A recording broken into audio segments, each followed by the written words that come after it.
Well, now that front row still, of course, has Chandler Smith up front, but it was Joe Graff Jr. in the 19 who slid up on that outside line, and so that's the two cars that make up row number one. Chandler Smith, Joe Graff Jr. Green flags out at Daytona.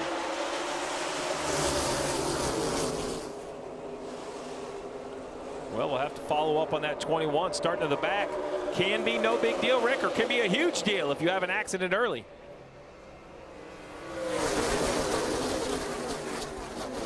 Joe Gibbs Racing has to feel pretty good about the Toyotas and everyone starting toward the front here at Daytona.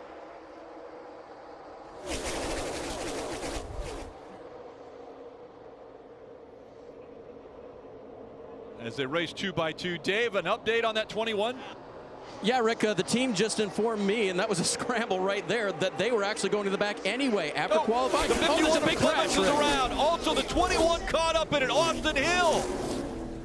After starting in the back now, he was involved in this incident. We saw the 51. Clements was sideways. There were about 4 or 5 cars that had contact here. Rick, they had to change a steering pump and a steering box. That's what sent him to the back at the beginning of this race, and what a disaster. Ryan Ellis also involved. Take a look. Lawless Allen in the 15. The 28 was slow, and everyone checked up from behind Kyle Sieg. Yeah, Gus Dean's in the 15 car. The 51 gets stacked up, gets pushed to the apron, and at that point, the whole bottom line stacks up. But the wreck is really the 51, right? The 26 pushes the 51 down on the bottom. You're going to see him right here. Gets down on the apron, and now everybody starts to check up, and that's kind of a chain reaction. The wreck behind is a reaction to the 51 wrecking. The 51 sideways, and that quick. It gets bottled up here at Daytona. Yeah, that's so disappointing. On lap 1, the aggressiveness, it just isn't necessary. On lap 1 to be pushing that hard into turn 3. It's a long race. And this race has a history of a lot of cautions. So you have to go into the race understanding that.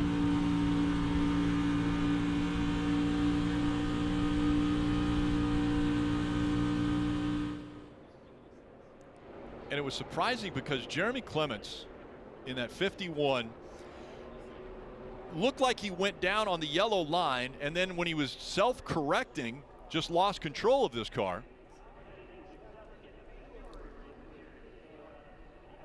Oh, look at this damage. Ryan Ellis, so disappointing. We talk about track position, how important it is. So look at this big shot. So the 51 car, he's right behind Allgaier. The 26 of Earnhardt's pushing him. Now the 51 is in the back of the 7, and now he's just out of control. So it all started because, in my eyes, Jeffrey Earnhardt does not know that Jeremy Clements is up against the rear bumper of Allgaier, and he's trying to push him and ends up just pushing him into this wreck. And the 35, Akinori Ogata, came in at a much higher pace than everyone else. Same thing, obviously not understanding that they were stacking up. He gets to the back of the 15, Gus Dean, and then goes up and catches the 21.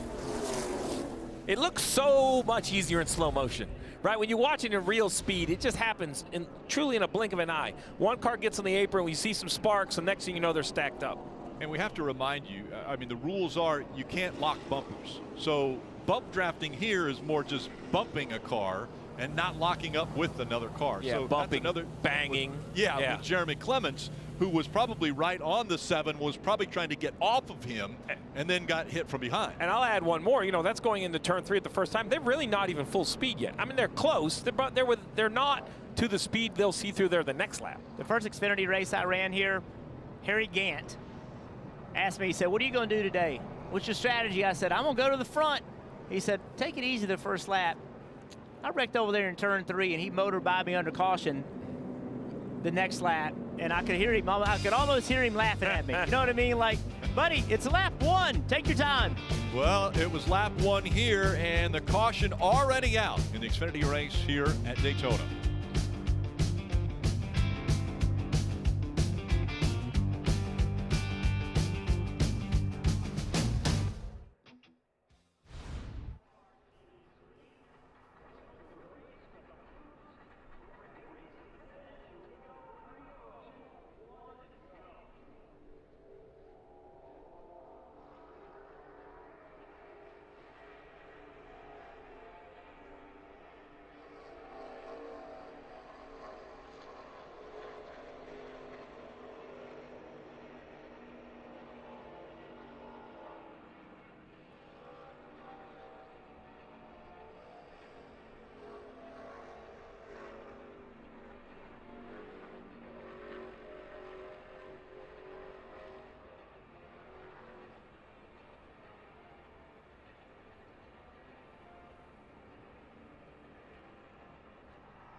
And by Liberty Mutual Insurance. Only pay for what you need. Marty. Boy, Rick, we said it would be an unpredictable race. Doesn't get much more unpredictable than that. Ryan Ellis, any idea what happened in front of you? No, I'm sure it looked pretty stupid from any perspective. Felt pretty stupid from my perspective, but yeah, somebody, I think 51 got cut, like a left rear cut or something going into turn 3, and I tried to guess which way it was going to go, and didn't feel like the car slowed down one bit from when I got to the brakes to when I hit him. So I'm sure it looked pretty dumb, felt pretty dumb. Just hate to crash in half the field, or not half the field, with 3 or 4 cars first lap. Feels really, really dumb, and our small team right Alpha Prime Racing doesn't have a lot of cars, doesn't have a lot of people, so I feel really bad for them and for Classic Collision as well. Are you surprised to see aggressive racing on that level, though, that early in the race, Ryan? No, it's the Xfinity Series. You know, everybody's going for it, trying to make the playoffs. And, I mean, we have no excuse to be in that crash like that. Definitely trying to ride, and, yeah, this feels really stupid right now. Just glad to see that Ryan's okay, but Jeff, he makes a great point. Smaller team like this, when you damage a car that early in the race, or really any time in a race, that's a lot of expense going to a small race team. Yeah, not only is it expense, Marty, it's, you know, race teams build off of every single race. What did we learn? How can we get better? What tweaks can we make to this car? In this case, they just had to rebuild one, so they didn't learn anything. The only thing they got was qualifying. That's the only thing they got. And that in itself is a major detriment, because you come back, you know, you go to Talladega soon. You come back here next year. You just do not have any notes whatsoever to run off of. Looking at the track crew trying to clean up the fluids that were put down coming off of turn 4 and onto pit road. We ride along with Justin Allgaier. You can race to pick up Hellman's mayonnaise at Sam's Club and skip the line with Scan and Go Checkout. It's located in the Sam's Club app. cleanup continues. It will be quick. We'll have a restart from Daytona International Speedway when we return. Chandler Smith out front. 5 laps complete. None under green.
Daytona Beach. They spend their time at the beach, enjoying themselves.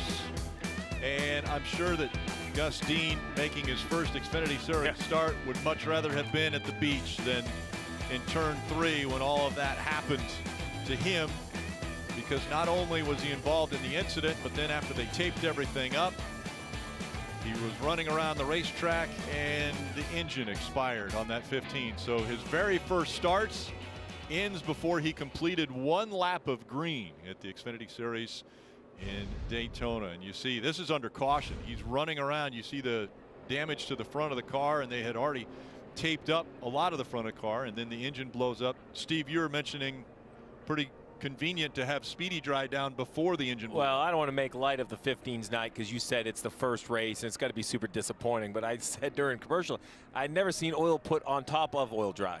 I've seen the oil dry put down to absorb it, but unfortunately for the 15, and we don't know if it's the engine or the way the smoke is coming out with that damage. Could have maybe broken the radiator oil cooler, but either way, it's going to be the end of the day. The big question mark I have now is that 21 doesn't look good, but is it damaged, and how much is it damaged? And I'm not sure we have any idea. I'm not sure they know until we go back full speed racing here. It's Patrick Emmerling in the 07. That was a pretty chaotic 3/4 lap. I mean, so between the 21 starting in the back and then the wreck, and now we have the 8 on pit road, Marty. Yeah, Sammy Smith, one of the cut line drivers, said he felt a vibration after all that went on on the racetrack. So they're going to come down, just play it safe here, and take 4 fresh Goodyear tires, Kim. And for Ryan Sieg, he's on pit road. They will put fresh tires. This was mainly, though, because he was on the splitter, so they had to make some chassis adjustments to get his ride right on that machine. You see the fuel going in, Dave, and some more adjustments to the chassis. Kim, let's provide Steve and all the viewers a little information on that 21. Here's some radio. Can you tell us the vibrations in the front or the back or where? The whole car's vibrating, but the right rear has to be where it's coming from. If we, hey, I think it's the right rear, so if we got to put another right rear on and clearance. So back on the track, you could hear in his voice, big vibration. They only had 23 seconds left on the damaged vehicle policy clock, and so that wasn't enough time to come down and do anything else. Steve, the minimum speed that he was told he had to achieve was a 56-second lap. If he doesn't do that, the clock doesn't reset, he loses the draft. It's pretty much all over. That's a great update, David. That's exactly right. So 56 seconds is not an issue for a car without heavy damage. Obviously, the 21 has damage. But if he can keep up with the draft, one lap below 56 seconds, and it's like washing your hands. Yeah. You've never been on the clock. You're free and clear. You can come down here. You go to the garage. Yeah. Repair clock shuts off. You can do whatever you'd like to do. So this restart and subsequent lap or two after that, very important for the 21, because with that little bit of time left, he can't even go down pit road and continue basic repairs. As long as it drives okay, he should be able to meet that minimum speed. You know, because the draft... Like in raw speed, you mean? Yeah, because the draft in front of him is going to be side by side. That's going to be create a bigger wake. As long as he can stay wide open in the gas, he should be able to meet it. And Austin Hill, so many things riding on this. He's currently third in the regular season standings. That's big because that is worth 8 playoff points if he can continue on. Again, there are still 4 races after this before the playoffs get underway. But another thing that Austin Hill has going is that he has led in the previous 14 drafting track races. That's tied for the record. 14 times he has been up front in this style of racing, and now he's currently scored a lap down. Marty.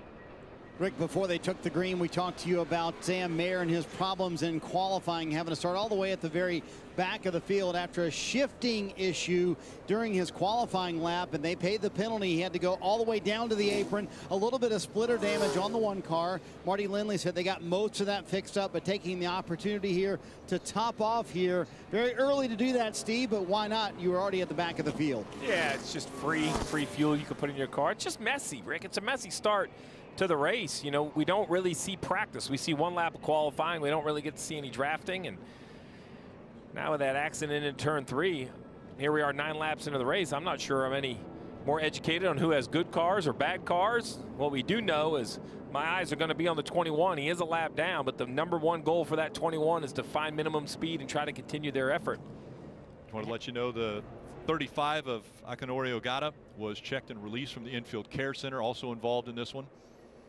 And we've seen a lot of races won here with cars that are damaged. And so that won't be the last caution we see tonight.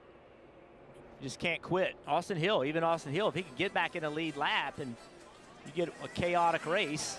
Well, right now he's the only car that's running on the racetrack that's scored a lap down. So if a caution does come out, he would be the free pass recipient. So let's see if we can run a lap, Rick. That's the goal. So for now, the concern for the 21 is if we don't run a lap, like he still has to meet that minimum speed. So we need to see a couple green flag laps here. Feels like we're going to try it again. Chandler Smith and Joe Graff Jr. bring him back to the green.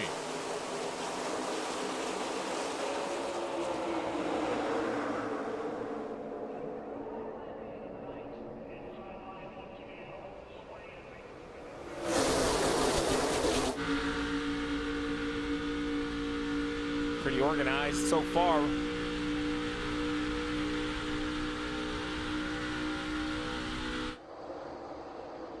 Down the backstretch, this is where we saw the issue to start the race. Joe Graff Jr. way out in front. Now he's dictating which line's going to move.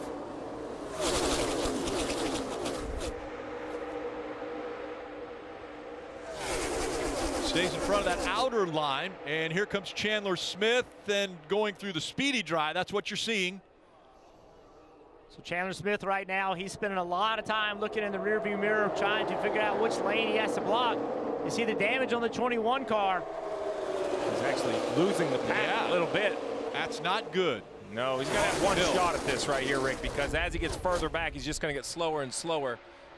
It looks to me as he enters turn 1, he's off the pace. Could be a very short night for Austin Hill.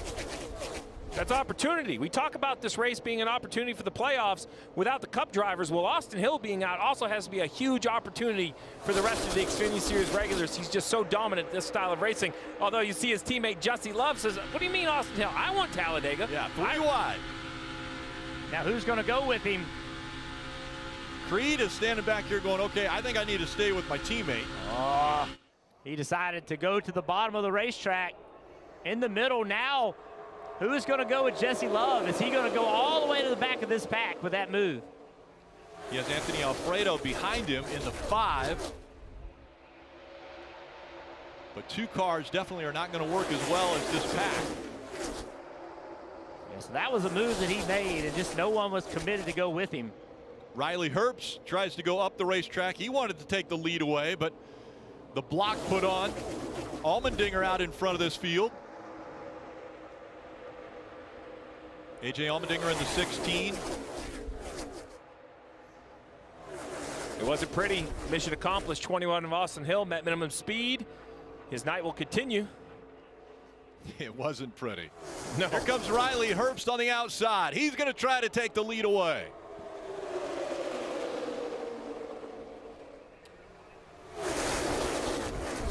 Jeff, we're going to talk a lot about fuel in the Cup race, but not in Xfinity. This race is short enough they can run every stage on a tank of gas. So it's going to be Speedway racing like this. Brandon Jones up the middle in the 9.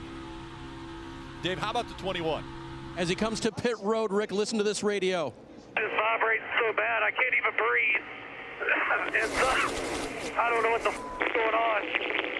They said you met minimum speed, but bring it to us with all that information. He's going to the garage. So now they go back, try to make repairs, because remember, you normally see large accidents. He could pass those cars. This is all for regular season points. Racing up front's been pretty good. Those call car, Jay Allmendinger. That orange and black car in the middle. He helped Brandon Jones in that yellow car get to that position. Brandon found a hole in the bottom, went to it. 27 started going back at Jeff Burton. Now the 39 of Sieg is pushing him.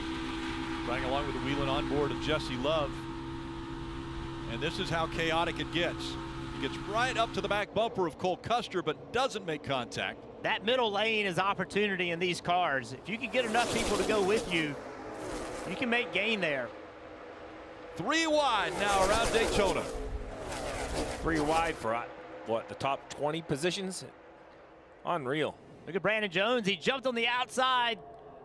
Oh, wasn't quite able to get there. The 11 car, Josh Williams, still trying it.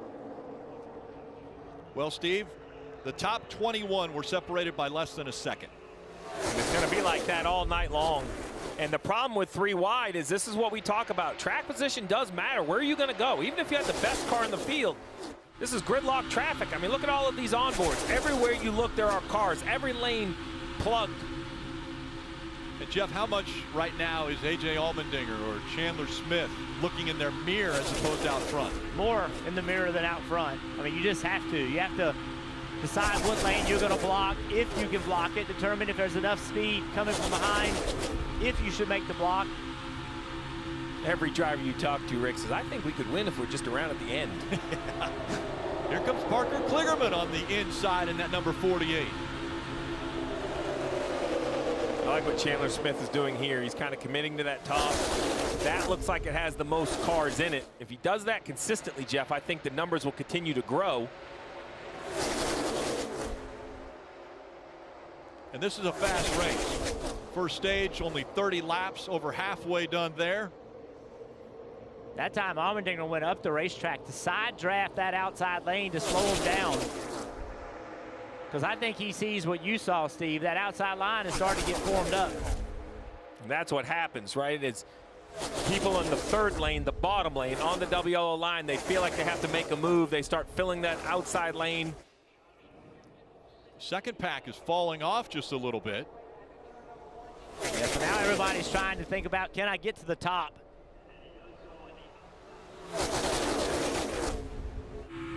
Couple cars in the middle like Brandon Jones there in the Menards number 9. Hoping to get some help from behind. To ride along with the Hellmans on board. Justin Allgaier. See, this bottom lane, when they get to the corner, if it stays open, they have a chance to make some ground up through the corner. Oh, you saw a car jump out of line up there. You and I saw the same thing. Jesse Love, youth. Jesse Love at 19, he doesn't want to ride in line. He knows that the top may form, but he's willing to risk. Saw an opportunity. Get in front of that lower line. See if he can be the one that leads them back to the front. And remember, he made that move earlier trying to get an outside lane going. Nobody went with him. It cost him. Still willing to make some aggressive moves. Chandler Smith, we have seen A.J. Allmendinger. We've seen numerous up front here at Daytona.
Make sure to download the official app of NASCAR. You can follow the action with free live scoring. There's in-car cameras as well as the radio broadcast. Search NASCAR in your app store to download, and you can start a free trial tonight.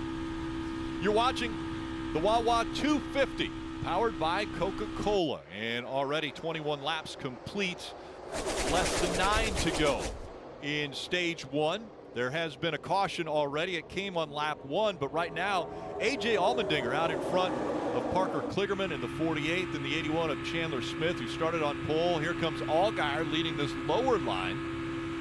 Yeah, you see what happens. This lower line, there's less cars, so on the straight, the upper line gets a little bit of an advantage. The 7 of Allgaier, he's trying to side draft to slow him down on the straight. And then when he gets to the corner, he's going to run the shortest line around there as possible.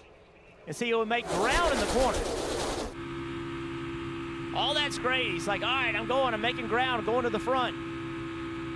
Now when they get here. Yeah, could he clear Allmendinger? No. But the bottom has gotten more cars. More guys have started to get down there. See Ryan Sieg in the 39 just in front of Jesse Love.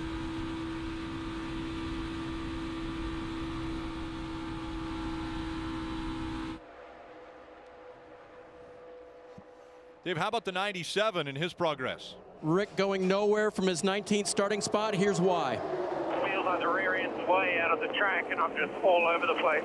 Once I'm in the corner, it's okay, but it's horrible.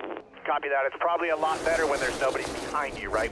Yes, correct. Just hang at the back of this group right here, and we'll just keep our eyes open and miss it if there's any wrecks here. Stay at the back of the pack, but don't lose the pack. That's critical here, Marty. Dave, Steve mentioned it earlier in this broadcast about what happened to Riley Herbst last week at Michigan. Spotter Joey Campbell cleared Riley Herbst, and he was not clear, and this is the wreck that happened with Ryan Sieg.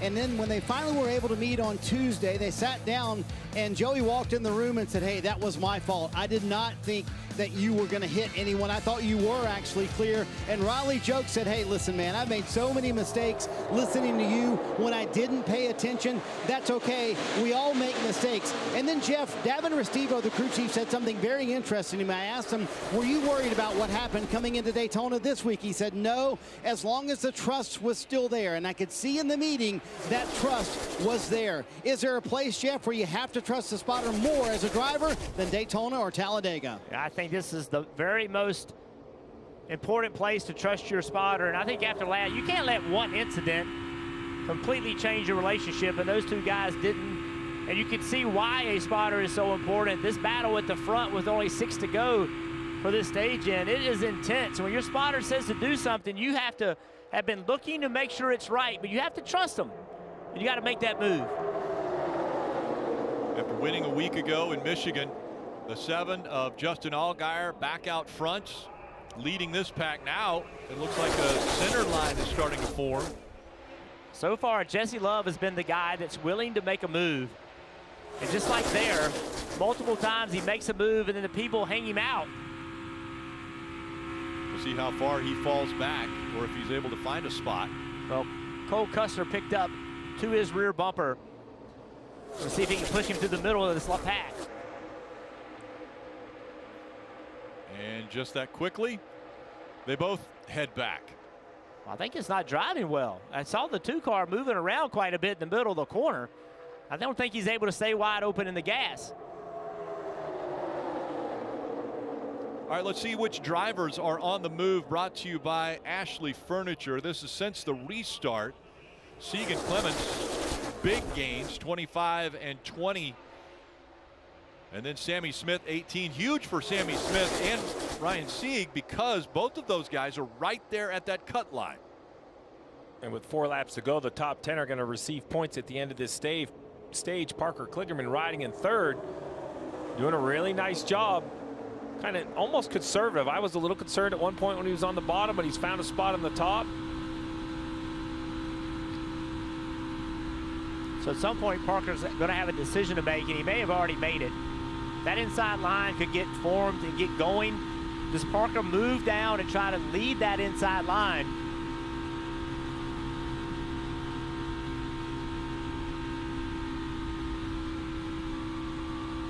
After the lap 1 incident, it looks like everyone's using a little more caution here.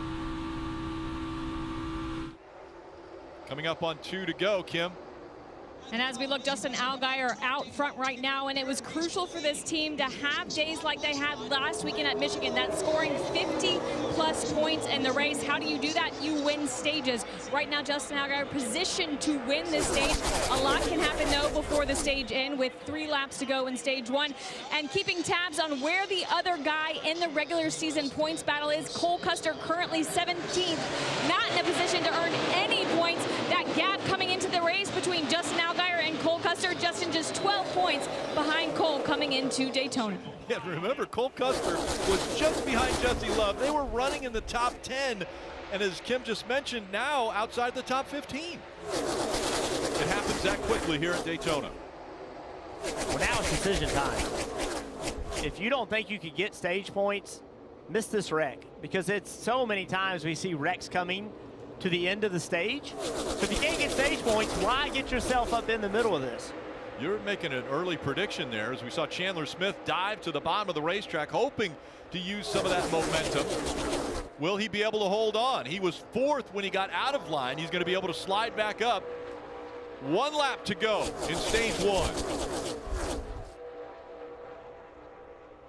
Little side drafting continuing. Jesse Love trying to do anything and everything he can. Get a little bit of momentum, pull the line back. And now that upper line breaks up. So Parker Kligerman in that orange and white car, I said at some point he would have a decision to make. He made it. He did not try to be the first car leading this bottom line. Let's see how it works out for him. Allgaier goes down to block Chandler Smith. Down the backstretch for the final time in the stage. Allgaier in the middle of the racetrack. A pretty good run there out of the 81. Big sparks coming. Is that the 26? 27. Jeb Burton. Looks like a flat tire on the 27. Let's focus up front. Looks like the 7's going to have a chance at the stage. And Allgaier is going to win stage 1. 12th stage win already this year. As the caution comes out quickly, the top 10 cross the start-finish line, and we saw Jeb Burton with the right front going down, but he was able to get to pit road before it went down completely. A little chaotic start to the Xfinity race here at Daytona. But in the end, Allgaier wins stage 1 and another playoff point.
NBC Sports coverage of NASCAR on USA is brought to you by Progressive. Save when you bundle motorcycle, RV, and boat insurance. Visit Progressive.com. Ashley, for the love of home, shop in-store or online. And by Toyota. Let's go places. Fans enjoying this race, and I'm guessing there's a few fans sitting in this crowd that have watched Dale Jarrett win one of those 4 races that he has been able to win here. What's the mindset when you come to this place, DJ, as we see you perched atop the NBC Sports Peacock pit box? You know, Rick, a lot of it that I utilized in the first part of the race was kind of sizing up my competition, you know, who was strong, and also who was my car really good around, and where did my car want to perform? Was that up high? On the bottom, we saw Allgaier kind of utilize a lot of the racetrack in getting to the front there. So I think that's what you needed. But I'm going to tell you what, after watching how exciting that first stage was. I cannot imagine when we get to stage 3 what these guys are going to be willing to do trying to get to the front to win this race. It does seem like we get some aggressive moves at Daytona, which you wouldn't normally see at most other racetracks, and that was in stage 1. Well, I think the evolution of speedway racing continues where what used to be aggressive is now the standard.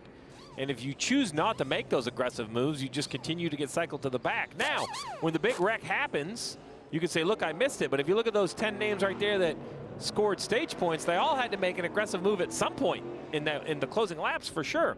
I actually think Parker Kligerman, you mentioned a couple times the decision, I think it cost him a point or two, but I like Parker saying, I'm going to stick on the top. And it cost me 2 points, so be it, but the car still doesn't have any dents, rolling in the right direction. And rolling on to pit road now, as we'll see the field make their way onto pit road and to their crews. Kim.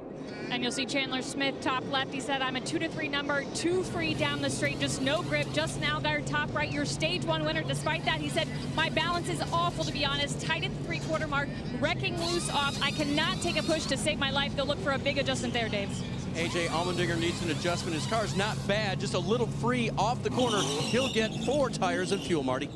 How about Sheldon Creed? Said his car's a little draggy and free on the bottom. Sam McCauley, his crew chief, said, wait on me for fuel. So was that a decision to maybe get it full of fuel? And as they leave pit road, looks like Sammy Smith cannot get going, Rick. He is stuck here at the end of pit road. So we'll have to see what's going on with the 8 car of Sammy Smith, a driver who came in just +1 above the cut line.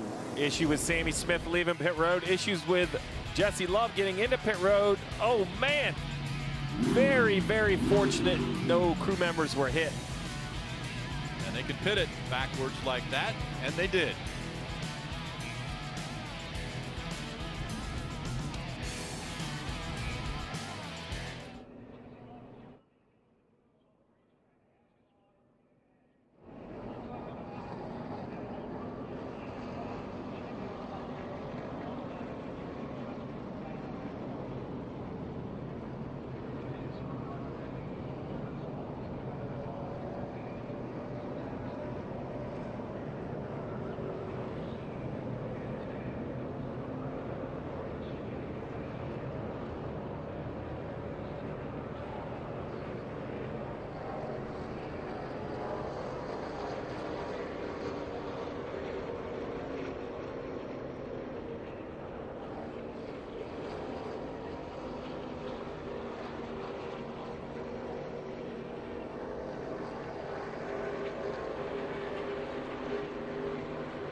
Yes, that's Cole Custer. He's back on pit road. There was an incident on pit road between the 00 and also the 98, Marty.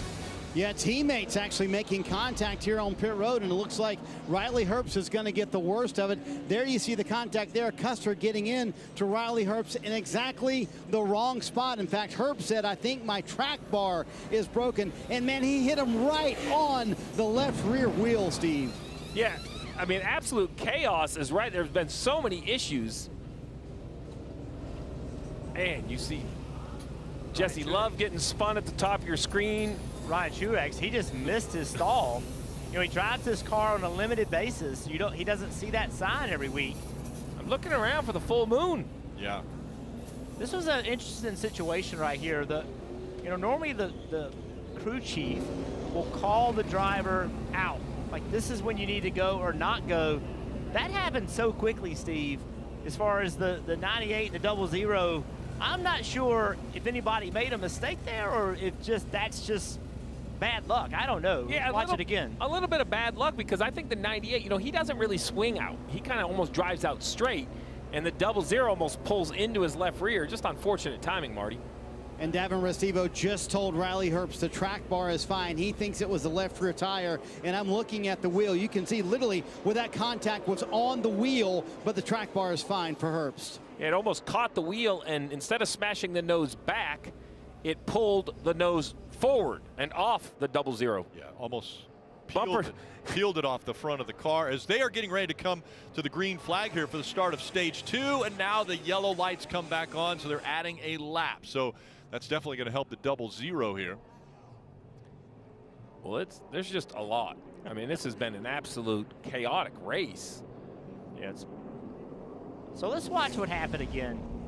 So you have the 98, the 0-0, right? So you can see the 98 launches, and when he does, the 0-0 comes out. And that's a tough one. I feel like, you know, it's the crew chief normally calling him out, calling the 0-0 Cole Custer out. I think he was expecting the 98 to be further away from him, go closer to the grass. Let's hear what they had to say. I didn't even try and get close to him. I don't know. I didn't feel like I came out very much. Just barely hit him. When Riley come by, he was just tight on us, and when we turned out, it caught him in the... Was he looking at the 44? Because the 44 was right in front of him, and maybe looking to his left as opposed to his right? So I'll be honest, I think they can hit that way 100 different times, and unless that left rear wheel opening catches the front fender, they have dents, but nowhere near the damage like this. Like, it's not just the contact, but some very eerie contact that peels that nose off the 0-0. And I'm with you, Jeff. I just think the timing was bad. If I was still on the box calling the 0-0 out, I'm not sure I think he could accelerate enough to catch the 98. I just think I'm calling him out almost behind the 98 car. Yeah, and it's just a tough call. It's so competitive. Everybody's leaving at the same time. I just keep going back to, Rick, who does all this chaos benefit? Yeah. So if we watch it again, Jonathan Toney, crew chief on the 0-0, he's calling him out. He's probably saying clear one lane because he's expecting the 98 to launch and go further out to the grass to give them a lane. Kim. And the 39 of Ryan Sieg having issues. Before he made a stop, he felt like he had a left front flat, and then the steering was off. He felt like they took the tires off. There was a flat spot on the left front. Went back out, said, I still am wiggling. Steering is cocked to the left. They brought him back down. The crew kind of shrugged, could not find anything. And they're coming to green. So there's a lot of drivers right now that don't know how their cars are going to handle when we get back up to speed. Sam Mayer on the inside of row 1, bringing it back to green. There's one guy in the booth that doesn't know how all these cars are going to drive, Rick. I'm concerned. Sheldon Creed on the outside of that front row. All those cars on the inside line behind the double file, they were all penalty cars, so they had to start on the inside. That's why that looks so strange. And quickly the pack is broken up. Once again, 24 laps to go in this stage. Short stage is short race. No pit stop required. Yeah, Steve, I know we don't need it, but what is that fuel window? You could run a little over 40 laps, 42, 43 laps. So that final stage can be made no problem. The question is how many overtimes. That would be the only concern. This race goes 30 laps, and 40 laps for a total of 100. And 100 laps equals 250 miles here at Daytona. Still side by side for the lead. Creed on the outside got his 11th. Yes, 11th. Second place finish last week. Still has not found victory lane. Could it happen here at Daytona? And remember, Sam Mayer leading this race. He started dead last. Missed a shift in qualifying. Did some damage. Had to repair the car. Jumps down in front of that low line. Allgaier with a little momentum. Now Creed trying to get a little bit of a draft off of these cars. Pull them back if we can. A little side draft. What's wonderful about the Xfinity Series this year, Rick, you've talked about the strength of the field and how hard it is to win races. Well, we've had a lot of cars with issues, yet we still have just a wonderful field of cars at the front. In years past, we lose 5 or 6, and it kind of dwindles. Not anymore. I mean, look at all the competitors. I can name 12 to 14 names that I still think have a real shot on speed to win this race. So what if I would throw in weather as another thing that these teams need to think about? Well, I hope you're not in Disney. It's pouring in Orlando. It's drenched right now. That's a better show here anyway. And I hope that it's breaking up off to the west there, but that's just one other thing that these crew chiefs are looking at. They've got radar on their pit boxes as we see Sheldon Creed trying to keep that outside line rolling.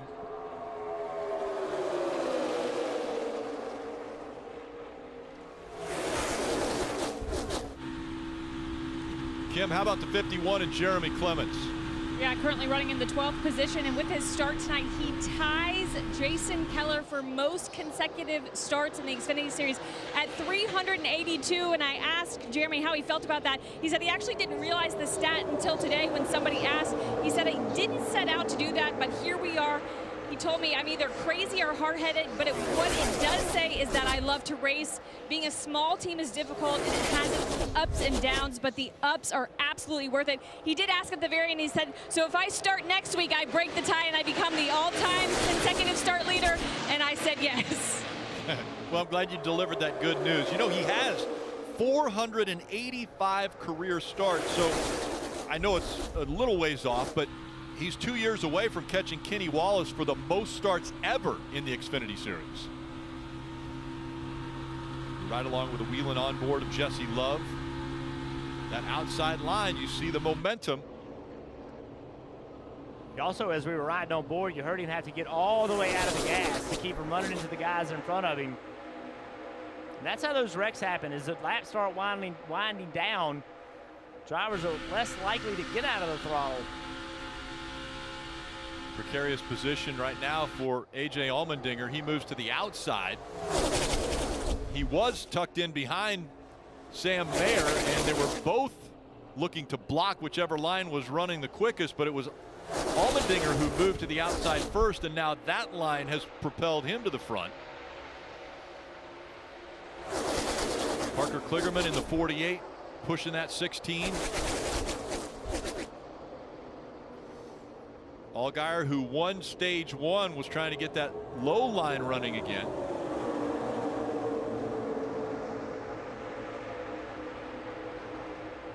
Man, the cars just dance around. There's so much movement. Left to right. The lanes can get blurred at times. Allmendinger out front once again. Chandler Smith has led the most laps tonight with 14 up front. Allmendinger 11 now. A.J. Allmendinger surprisingly has not been to victory lane in 2024, and it's been announced that he'll run Cup Series full-time in 2025. But Allmendinger right now the highest scored above the cut line. And again, leading this field around Daytona, Dave. And Rick, to me, surprisingly, that he hasn't won here at Daytona in the Xfinity Series. As good as colleague has been here, as good as he has been. How about a little positivity to keep the driver in the game? You good with me? Understanding everything? Radio's working good? Yep, copy that, man. You're amazing. I'll keep working on being better. Nope, we're good. We got a shot at this tonight. That's right. We're good from the spotter. We got a shot at this tonight. Maybe the first win for Allmendinger here. Look how the outside line is formed. Now everybody saw it happening, so you don't want to be the last guy to that party, because if you are, you just pushed out and you lose the draft. So everybody, except for about 4 cars, went to the top. Look at how quickly Allgaier falls back. He's trying to tuck in behind that 11 of Josh Williams. Oh, Josh Williams wanted to get up in front of the 19 of Graff. Good decision not to, but you can see why the desperation. Those two are down there by themselves, and now the outside lane is formed. Single file, Williams is going to slide in there. Williams, one of the other drivers from Florida, Port Charlotte, Florida. Josh Williams just got back in line. Everyone following Allmendinger.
right now, make sure to join NASCAR's free rewards program. That means you can start earning points that turn into member-only rewards. You can trade those points in for free tickets. There's exclusive gear, autographed merchandise, much more. Visit NASCAR.com/fan-rewards. We had mentioned how well Toyota was doing in qualifying. Let's take a look now at the Toyota driver update. Ryan Truex running in that 3rd spot. Sheldon Creed is 4th. Chandler Smith 5th. Jeffrey Earnhardt 13th. And Joe Graf Jr. in 14th as they're running, closing in on the halfway point of this race. Just how quickly it goes, and you see that single file line, and Allmendinger took him up there, and everybody jumped in and realized that if they weren't in that top line, they were going to get left behind. Well, 12 laps to go in this stage. Somebody is eventually going to make a move. And everybody is afraid to be the first, because if you make a move and nobody goes with you or not enough go with you, then you're going to end up at the back of this pack. And also everybody's afraid not to make a move, because if the inside line goes and you don't, you could not get stage points. It's a gamble here, Dave. That bright yellow car in 6th place is Brandon Jones. His crew chief, Philip Bell, told me this afternoon we've been unloading mostly fast cars with mostly disappointing results. Jones told me earlier today he believes that this and the next couple of tracks are ones that he can win at. He plans to and has to do that to get to the playoffs, Kim. Dave, speaking of tracks teams can win at, Parker Kligerman and his team have this circled as well as Atlanta. And so I asked Parker how he approaches this from kind of a help perspective. He said, I don't expect help from anyone at super speedways. The hopes is that if you work with someone and help them, that they will reciprocate. But he said there is no guarantee. He chooses to work with certain drivers, hoping that in an effort working with them, that they will return the favor. And right now, he told his team to tell AJ, we are just riding currently in the 2nd position, Marty. Kim, 10 to go here in stage 2, and there is a good chance that the current regular season championship leader, Cole Custer, could go down a 2nd lap here at Daytona. It is crazy to think that going into the Michigan race last week, Custer had the largest regular season points lead anyone had had all year long at 56 points, and it has vanished in 2 races. Jeff Burton, that shows you how quickly things can change here in NASCAR. Yeah, and things have changed on the track as well as the inside lane started to form. Jeff Burton running about 7th or 8th. He was the first one to make a move. Allgaier had to get out of the gas there. It was close. He was about ready to turn that 27. Chandler Smith pulled down and didn't get in line. That killed his opportunity. He's now back behind the 27 and the 20. Ryan Truex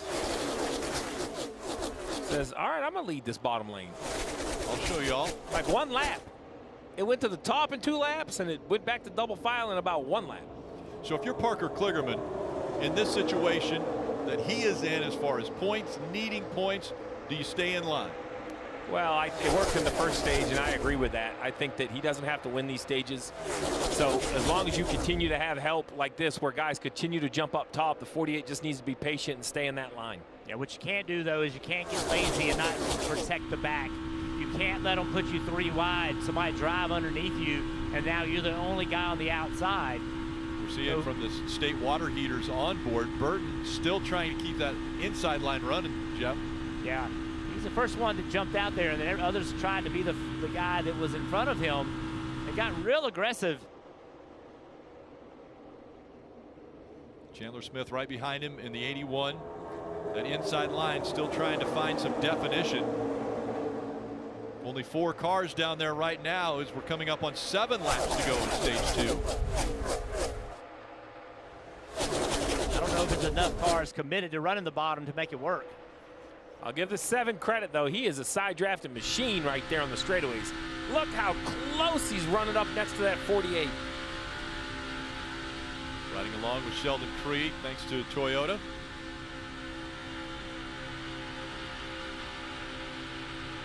And right now, Creed, 4th car in line on this outside, but Allgaier's doing a lot of work on his own up here.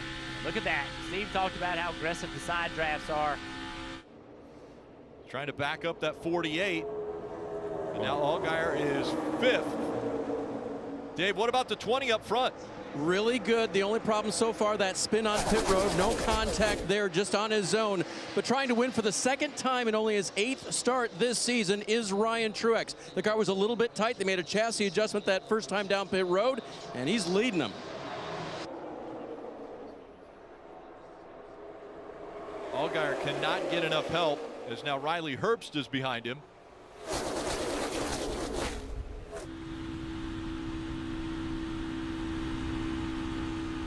All right, let's listen in to Burton's radio. Hey, boys, what the hell is 81 doing? Idiot. And here, just keep digging, don't worry about it.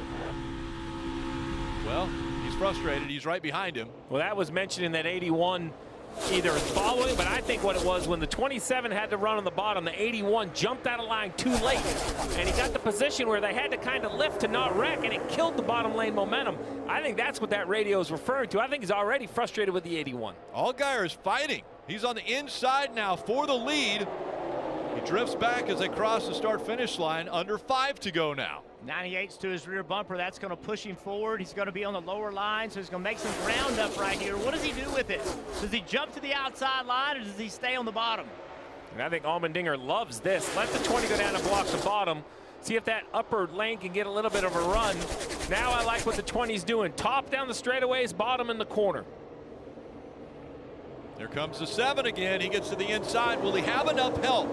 Can he clear the 20? He does. Now, which line will he go to when they come out of turn 4?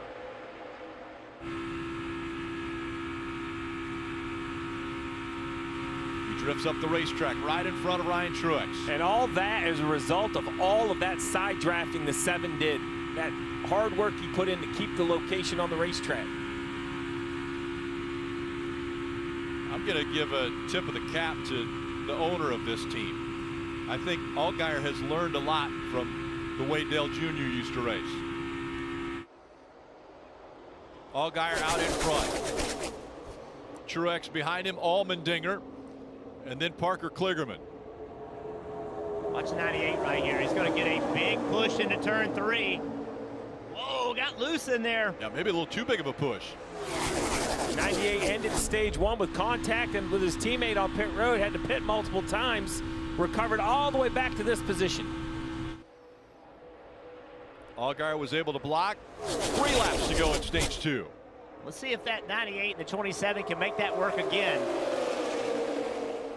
They timed it exactly right getting into turn 3. Parker Kligerman drifting up toward the wall on that outside line in the 48. Here comes Ryan Truex again in the 20. Allgaier sees it, goes up to block.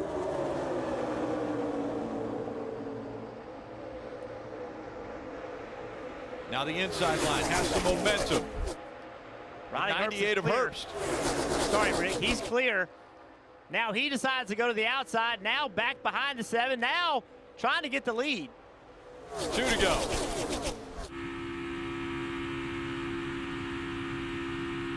Allgaier is working his tail off out here. The 98 stays up high. Is that going to allow Jeb Burton to get a little bit of a run here on the bottom of the track? Not the push from Chandler Smith that Jeb's looking for. Going the wrong way. There's the momentum on that outside line, and Ryan Truex moves out. So he does not give a push to the 98 of Herbst. Kligerman drifts up the track. Creed gets right up to the back bumper. Coming up on 1 to go and into the wall. One car, the 1 of Sam Mayer, spins on the apron, and the caution's going to come out before the end of the stage. It looked like the 5 of Anthony Alfredo may have got into the wall, sure enough. See him dragging the splitter. You called it, Rick. It starts with the 5 of Alfredo. You're going to see him back right there. Looks like a big wiggle, was getting a push, maybe lost the back of the race car, off the nose of the 1, then the 1 loses control himself, goes for a big slide, ends up saving it. Yeah, you see right there, the 1 is, I'm sorry, the 2, the Jesse Love. Those cars look so similar. The 2 of Jesse Love was just to the inside, the left rear quarter of Alfredo. Here, this would be a great view.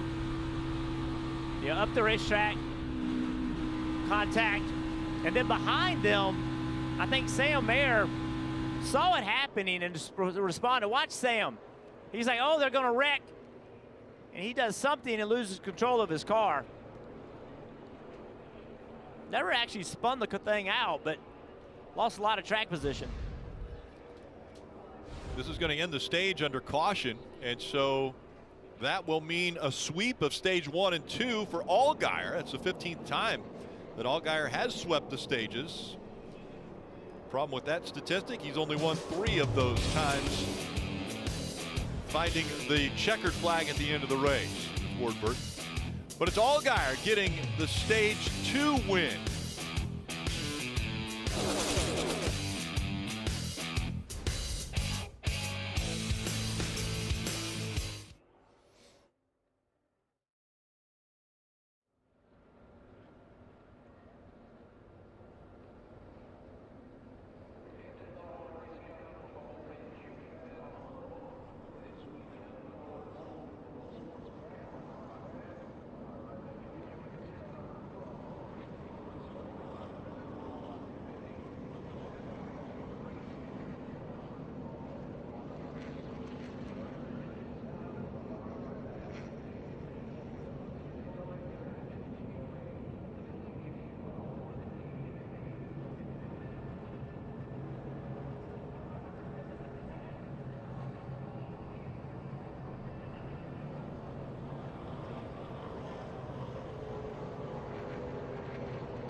Watch the front there, they're getting crazy.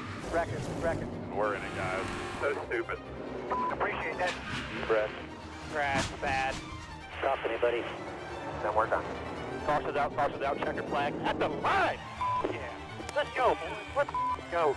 You are the man, buddy. Teamwork, baby. Yeah! Keep coming. Half back. You're good. Checker's over. Woo! Unbelievable, man. Awesome job. Awesome. And tomorrow night, Countdown to Green kicks it off at 7 p.m. Again, that's NBC and streaming live on Peacock. And 7:30, it's Cup Series racing on NBC and Peacock.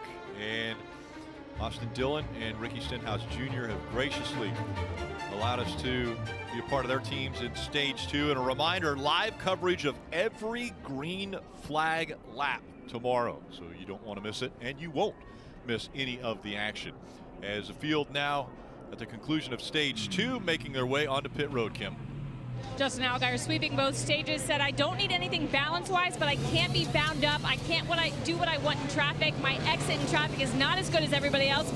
Jim Pullman telling I might take a little track position away because we want to do 4 tires, Dave. Ryan Truex in the 20 car likes the balance of his race car. Just 2 right side tires. He's already gone. J.J. Allmendinger said, my car is freaking loose. I need a big adjustment. There goes the wrench in the rearview window. 4 tires for him, Marty. What a stage for Riley Herbst, who drove from 31st to 2nd. He said, I need just a little bit more front grip. They waited a little bit on fuel, but it was just 2 tires for Riley Herbst.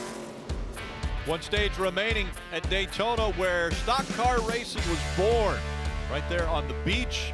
And then Bill France had the idea to build Daytona International Speedway, and now the World Center of Racing.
All right, DJ, it's going to be about 35 to go when they drop the green flag. Other than missing the big wreck, what's it going to take to win? Well, I hope everybody was paying attention because they just got a real lesson from Justin Allgaier as to how you drive from the back of the pack up to the front, never touch anybody, never put yourself in a bad spot. Now, I'm not sure they're all as talented as Justin Allgaier and if their car handles that good, but I'm telling you, if you can figure out how to side draft and how to make that work, you can put yourself in a position to do this, but this is going to get wild. There's a lot of drivers really hungry to get that win, to get into the playoffs, or to add some playoff points to their resume tonight. Steve, should we be at all nervous because both drivers have now either called a crash that was going to happen or going to get wild? Well, that's really all the after effects of all the speedway racing they've done. They know what these things look like, as you see the Gibbs teammate of Truex and Creed decide to stick together at the bottom. That's something we'll point out more and more as we get later in this race with the choose. All these drivers think they're good on fuel. You heard Allgaier shutting it off, saving some gas, mostly for overtimes. Jesse Love as well, doing a little coast right here. Dave, what about Shane Van Gisbergen? Back on pit road, jacking the left side up. Crew member Turbo is jumping underneath there just to check one more thing. They've been checking things all night. The car just doesn't feel good to SVG, so they try to make sure that everything that they can check and check off is right. Kim? Well, Parker Kligerman is a little bit busy under this caution. During that stop, he had the team tape a tool, a nut driver, onto his water bottle and pass it through to him because his small side mirror inside the car has come loose. So he was going to take the tool off of the water bottle to tighten that mirror himself, and sounds like everything is good to go for Parker. A little maintenance being done by Parker while he's tooling around here at over 55 miles an hour. Man, you don't want the driver to have to do the warranty work. You want that done by the crew. That's a great point. What do you do with the wrench?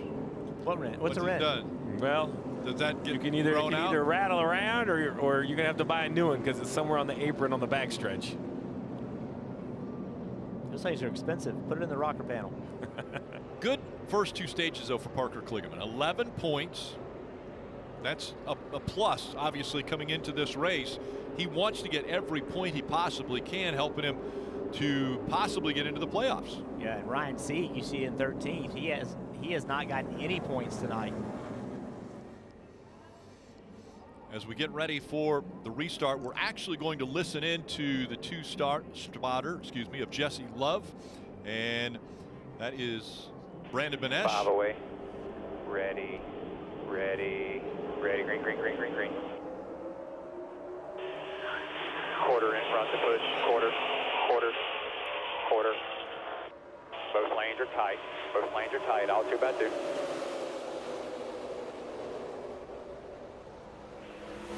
Half in front. Half. Clear if you wanted it. Half in front. I'm going to back up here. They're separated. They're locked in front, but should roll. Locked in front, but should roll. 19 closing to you. 19 closing to you. Half in front now. Half in front. Top's going to back up. They're all broke up. Still outside 98. You're clear. 2x2 in your mirror. Top still backing up. 19's clear with you on the bottom. Then they're 2x2. 2 rows of 2x2 in that second lane. Then they're 3x3. One off you to the 19. 98, 16, 27, 39, working through the middle, 2 back. 19 shading to shut them off here. Yep. 3x3 behind the 19. 16's dragging it. He's got momentum on the bottom half, quarter, through the middle. It has gone from 2 wide to 3 wide. And a big move there by Creed. He couldn't block that big run by Chandler Smith in the 81, and now Creed is going to drop back on the inside line. No help behind him. A.J. Allmendinger ran up behind Creed. He had a huge run getting into turn 3, had to do something with it, went to the outside line. Creed following nobody, getting behind him and helping him out.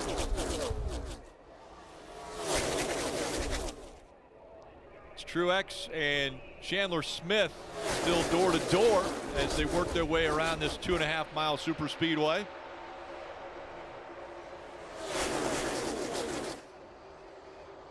The free pass went to the 00 of Cole Custer, and so now, after being a lap down before the end of the stage, Cole Custer's running in the top 10. How about Sieg? We just saw him. We just talked about him not having any points so far tonight. Now all of a sudden he's emerged at the front of this pack, running in 3rd. Made a massive run on Jeb Burton. Jeb blocked him. Sieg is not going to be denied this time. Sieg doesn't have to worry about points if he gets to victory lane. Lock himself into the playoffs that way.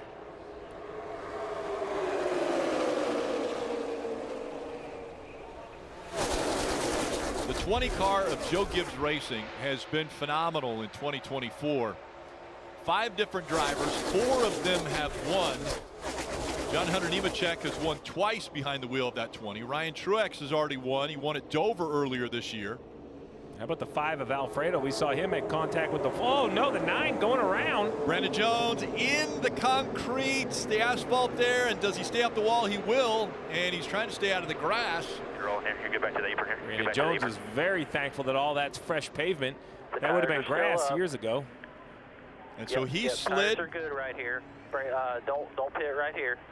Oh, I disagree. I would pit right now. The back are on interliners. This all happened down the back straightaway. people running into the back of each other, and Brandon Jones just never could get caught back up. And Steve, you mentioned it, all of this is asphalt. Never once got in the grass. That allowed him to get the car slowed down.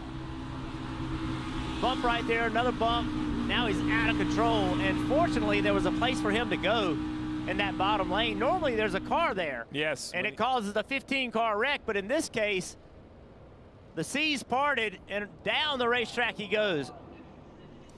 That was Jesse Love we were riding along with that was behind the 9, but I think Jesse Love had guys pushing him from behind too. And you have to give credit, I think, to the 97, who right here, he's off the gas, obviously, because he's on the bottom and backing up. So SVG sees the 9, has to cross traffic at some point, and he's slowing down to give him a spot to go. I love the fact that all that is now asphalt. I mean, there used to be grass down there. He probably destroys his race car. Now he just gets down here, probably no damage whatsoever. I think the 9 had a flat tire on the straightaway. I think right here, the reason he's looked like he's being wrecked is because he's trying to slow down. You see sparks off the car already. The left rear looks to me like it's flat already before he goes for the spin. Looks like it's been rubbed for sure. Yeah. So right there it starts wiggling. I thought it was because he was being people making contact with him from behind, but you're thinking it's a left rear. I suspect you're right. I'm thinking it's a left rear, but it's hard to say which came first. So Jones brings out the 4th caution of the night. We're going to take another look at it.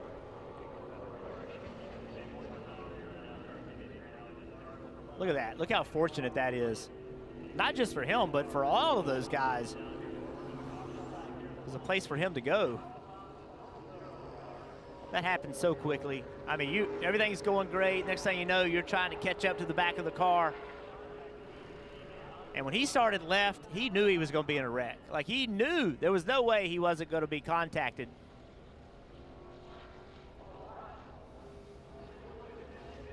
So check it out. This is last year versus this year. Look at all of this grass, what's now asphalt. And so many times we would see a car run through the grass, then get on the asphalt, then get back in the grass and damage the car. It's caused cars to flip. They caught the grass. This time he just rolled through that asphalt and it slowed it down. Great job, Daytona International Speedway, for making that additional asphalt. Dave. Rick, they asked Brandon Jones what he felt. Here's what he said. Was that just a bad push, you think? They just get you crossed up? It was a flat for sure. I started smelling it, but I couldn't say nothing right there. Okay, 10-4. Jeff Burton, you can smell a flat coming, can't you? Well, Steve saw it before any of us, and he had it right, and it's pretty interesting from Brandon. He says he could smell it. You could smell the tire. Clearly was a rub for it to smell it like that. Listen, I know it hasn't been the 9's year, 119 points below the cut line, but to have a flat tire in the top lane of 2 wide down the backstretch at Daytona and still be rolling around under yellow, maybe it's the 9's night. Maybe that's a sign that the seas are going to part and he's going to work his way back up there, because he had some good fortune. And I'm telling you, I want to give credit to SVG. We talk a lot about the learning curve, but he saw it coming. He is 4 wide on the bottom, slowing down, giving the 9 a place to wreck. He knows the 9 is in trouble. You know, that's an experienced move, Jeff. I've seen a lot more experienced race car drivers kind of stay in that hole. Quite a few making their way onto pit road, including Sheldon Creed and SVG. Dave? So he'll come to pit road here for one more look at the 97, make sure they've got it where they need it to be. And also, if they have tires left, that's what I was just wondering. Yeah, they're going to go to the right side there and put fresh rights on, and it looks like lefts as well, Marty.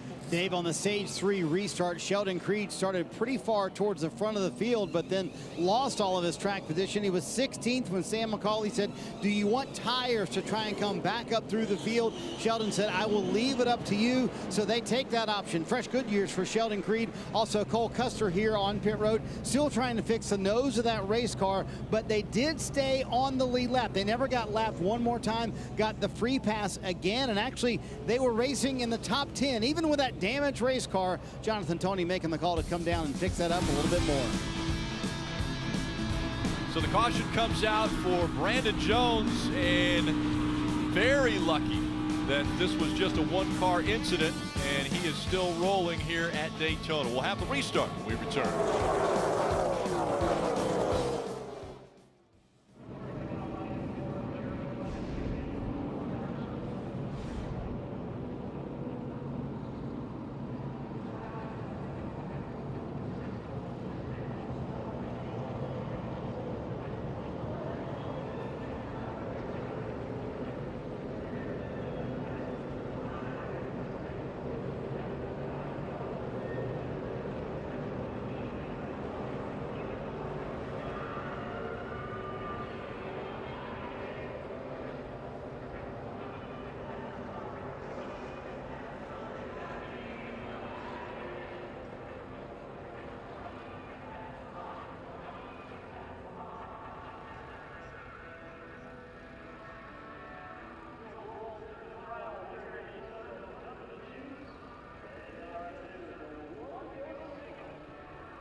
Silhouetted fans in front of Lake Lloyd here in the infield of Daytona International Speedway. They dug out Lake Lloyd so that they could make the banking here of these turns. 32 degrees of banking in 1 and 2 and 3 and 4. Rick, you swam in it. I'm not making that up, not right? on purpose. Not on purpose. No, that's not what I heard. You swam in Lake Lloyd. I did. Somebody threw you in? I'm telling you. Almost had not to. on purpose. Well, I didn't want to. I had to drag him out. It was a triathlon. All right, let's get ready. 27 to go. And Truex on the inside, Allmendinger on the outside. Green flag back in the air.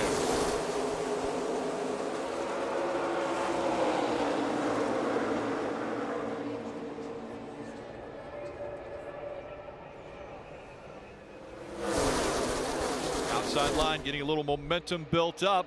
And Parker Kligerman's going to try to help that 16 clear.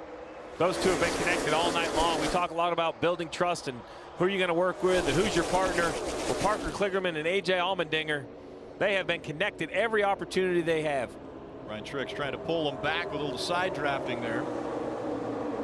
Chandler Smith doing the same in the 81. I feel like Ryan Sieg in that 39 car, the outside lane. I feel like he kind of rode around the first part of this race.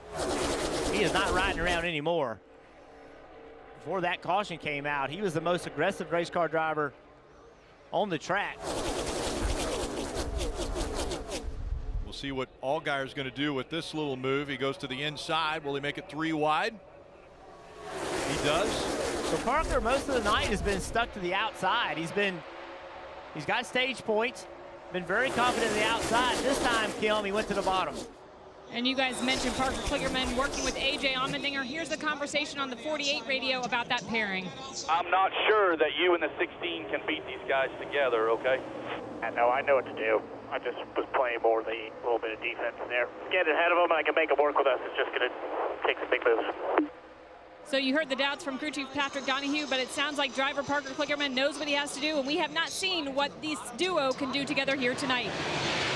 Holding the cards close to his vest is what Parker Kligerman pretty much said to us there. Oh, they put Chandler Smith in the middle. He didn't protect the bottom enough. You have to play defense. You can't let him get underneath you off of 4. Creed also was in the middle. Now he jumps in behind Jesse Love, that number 2 just in front of him. As they're working by the 38 of Matt DiBenedetto. Whoa! Parker had his hands full right there. Joe Gibbs Racing Toyota's working together on the bottom now. Ryan Truex getting a push from Joe Graf Jr. This is the most dominant I have seen the bottom lane in quite some time at Daytona, Jeff. Even when they line up top, other than that short little stint, the bottom has been able to recover and find some momentum. 24 to go. Everybody knows it's go time. Contact. Oh, and a wreck. Jesse Love gets turned around. The 31 also involved. The 9 of Brandon Jones. The 27 of Jeff Burton. And a lot of steel gets messed up here in turn 1. Jesse Love, pretty sure I saw him in this wreck. Cole Custer also, yeah, we're on board with him. Yeah, remember Jesse Sammy Love, Smith. he's in this battle to make the playoffs. It's all rear damage, guys. I'm sorry, Sammy Smith. A lot of sparks coming out from behind that car. There's Matt DiBenedetto. We saw a lot of these cars run in that middle line. Parker Retzlaff, he's got the window net down, about ready to climb out of that car. Just gonna see right here, it kind of gets stacked up in the back. A little bit of movement, push gone wrong. 8 goes around, catches Jeff Burton, which pushes a bunch of cars to the bottom. The 31 back up the racetrack. Pretty hard contact with the right rear and the right front. Saw the 00 Cole Custer involved. Well, there you have it. Basically, Jeff Burton offset to the right rear quarter of the 9 barely, and then the 8. Then the 8 gets taken 3 wide, which ends up being 4 wide. That was a great replay.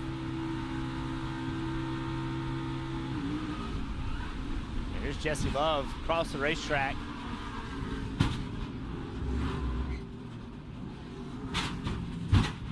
Oh. The hits just keep coming. Yeah, the wrecks seem to last forever. That was Cole Custer that he pulled right up behind. And remember, this is about 190 miles per hour.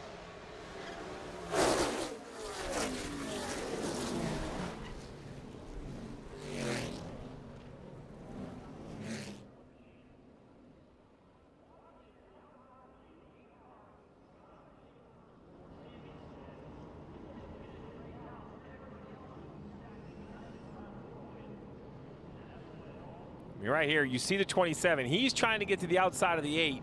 The 8's top 3 wide with the 81, and there's just not enough room for the 8 to come up. And I can't say from this angle what's behind the 27, right? There might be someone right behind him. Jeff might not want to be that far up. Well, here you go. He has a little gap back. So basically what's happening is the 27 and the 81 are splitting the 8. The 8 comes up to the right, catches the front bumper of the 27, and that's where the wreck starts. Yeah, so how much damage does Sammy Smith have? You see contact with the wall, but did anybody else hit him?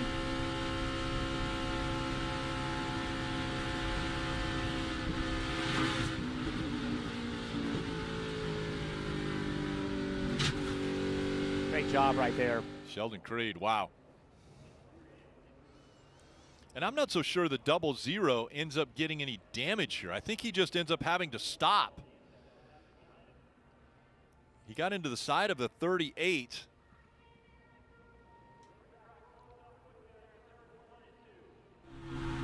Riding along with Jeff.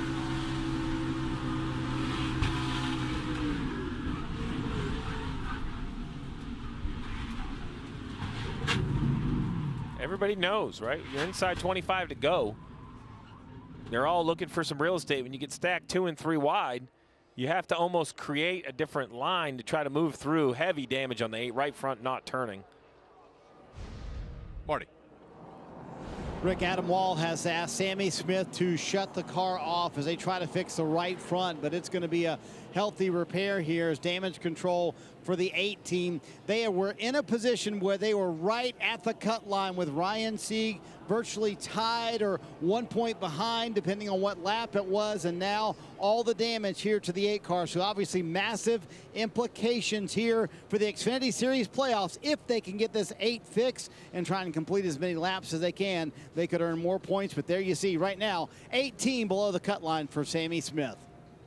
And we want to remind you, different schedules for the Xfinity Series and the Cup Series. Cup Series, they've only got 2 races to go before the playoff starts. The Xfinity Series still have 4 races remaining before the end of the regular season and the playoffs get underway. A lot of work going into that 8 car. Well, and this is your fear. When points get close, you don't want to be here. When you have ground to make up, you love coming here because these things can happen. But this is the thing that Sammy Smith and this team, they didn't want.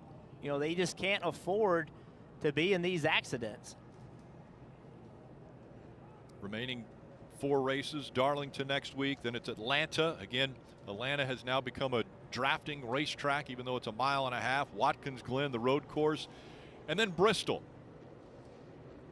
And you know, the night race at Bristol is always so calm. Nothing ever goes crazy there.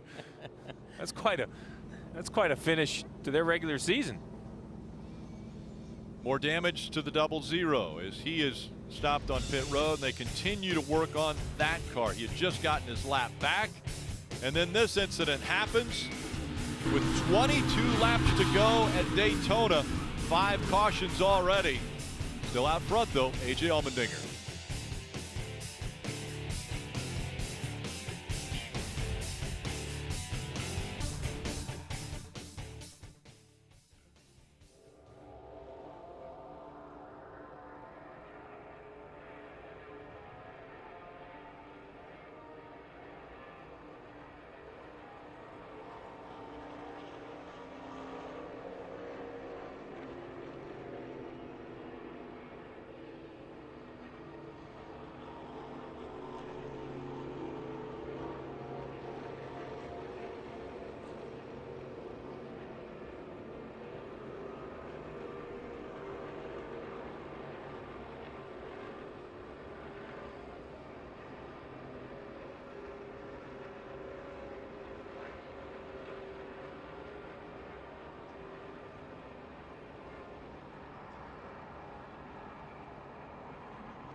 Sunday at 3 p.m. Eastern on USA.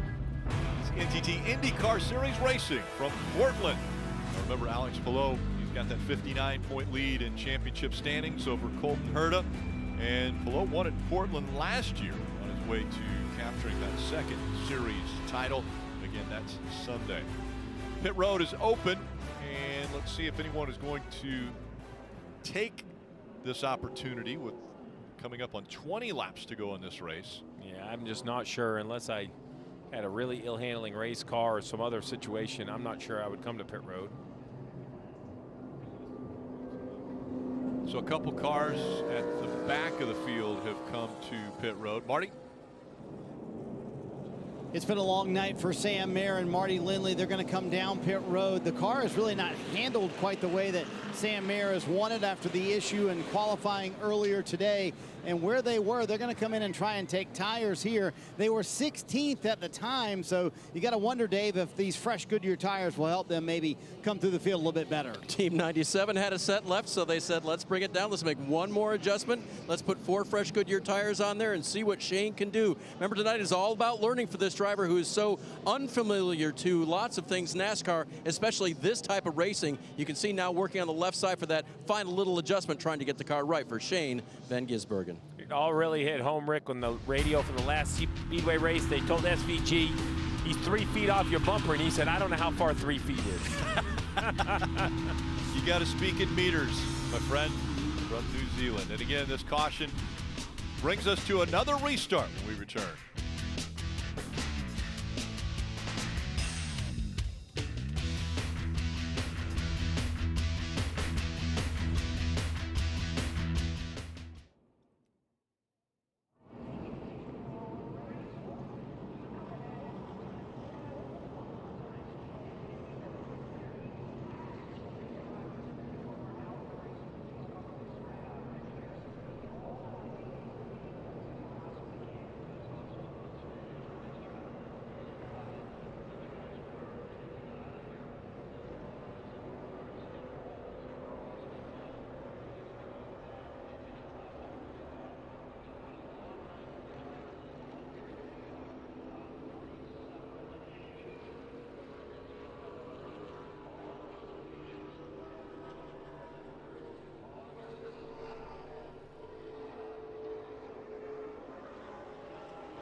Coming up on 18 laps remaining here at Daytona, Kligerman will be on the inside of row 1. Allmendinger will be on the outside.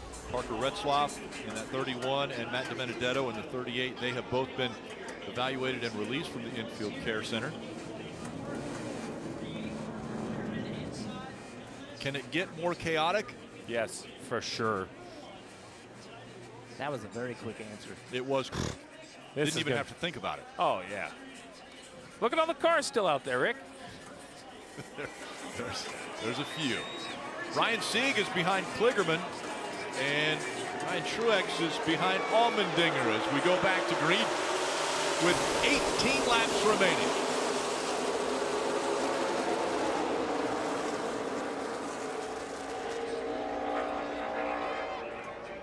Quickly, Allmendinger comes down and covers that 48 of Kligerman. Yeah, seem pretty organized, working together, smart. Are the spotters talking to each other to make that move? Yeah, it looked to me like it was a plan, and they knew that the 48 was going to allow the 16 down. Look at the big push at the bottom. Alfredo's giving the 39. Whoa, that's an aggressive block by Kligerman.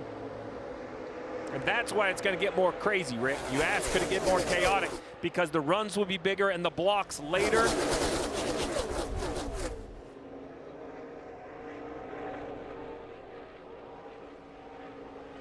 Allmendinger has had seasons where he's won 5 races. He's won multiple races over multiple seasons in the Xfinity Series, but this year He has not been able to find victory lane as Truex takes the lead away from him. What a move by Truex.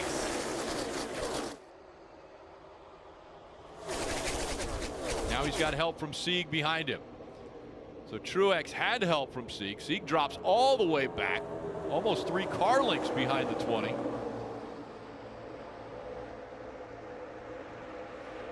Sieg is close to that cut line. He's only 22 points ahead of Smith.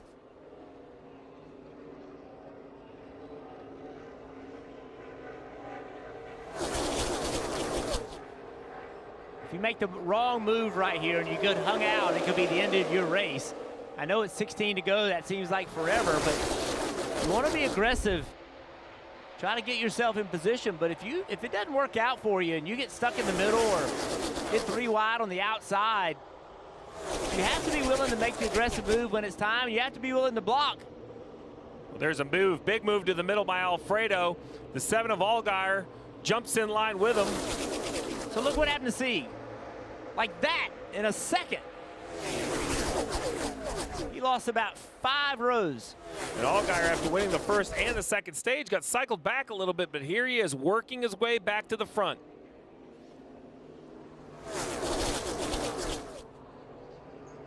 Anthony Alfredo in this 5 car.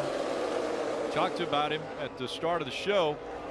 He has shown that this type of racing suits him.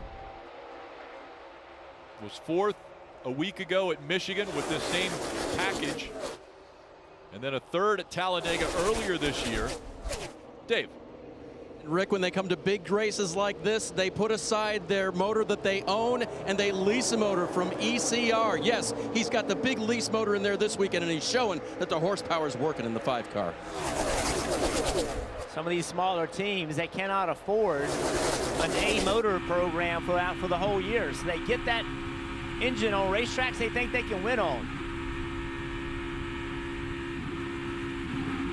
And again, Xfinity Series cannot lock bumpers. That's why you see Allgaier continue to just bump this 5 of Alfredo. So ride along with Allgaier. Just listen to the throttle. He had to get out of the throttle multiple times to keep from spinning the 5 car.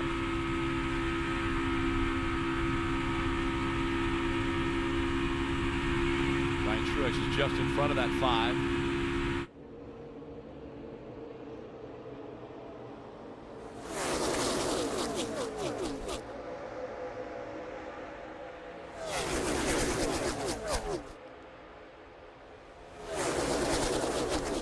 Alfredo moves to the outside. Truex covers him. Now Alfredo's going to have a run on the outside. Let's see if Truex will slide back in front of him as Allmendinger is pushing Alfredo.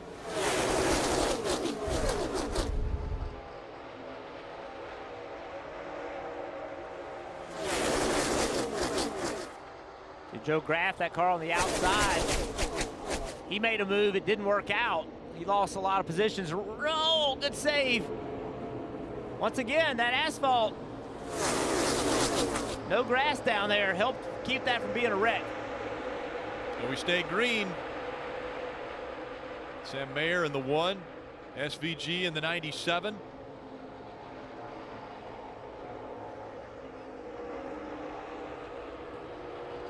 And now 12 laps to go. Allmendinger pushing the 20 of Ryan Truex. Alfredo in that 5 car, he ran 3rd at Talladega in April. So he's been up front at these Speedway races. Look at this big move. Another group of cars. Thankful that that's paved, Jeff. That would have been a splitter gone and a yellow flag for sure in years past. And I believe that was the one of Sam Mayer that went down there on that new asphalt. And so now Alfredo leading the inside line.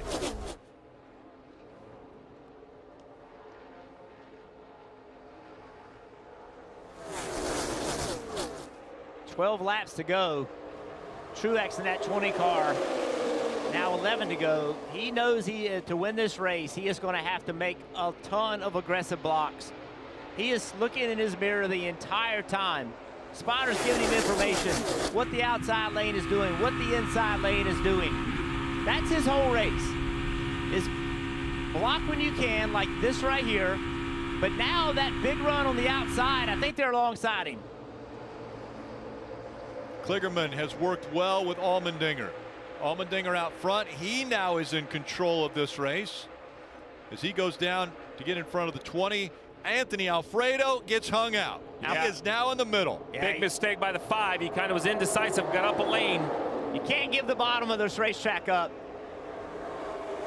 106 starts for Anthony Alfredo. Best finish was 3rd a couple times, and you can see just quick, really in just a blink, he gets shuffled out.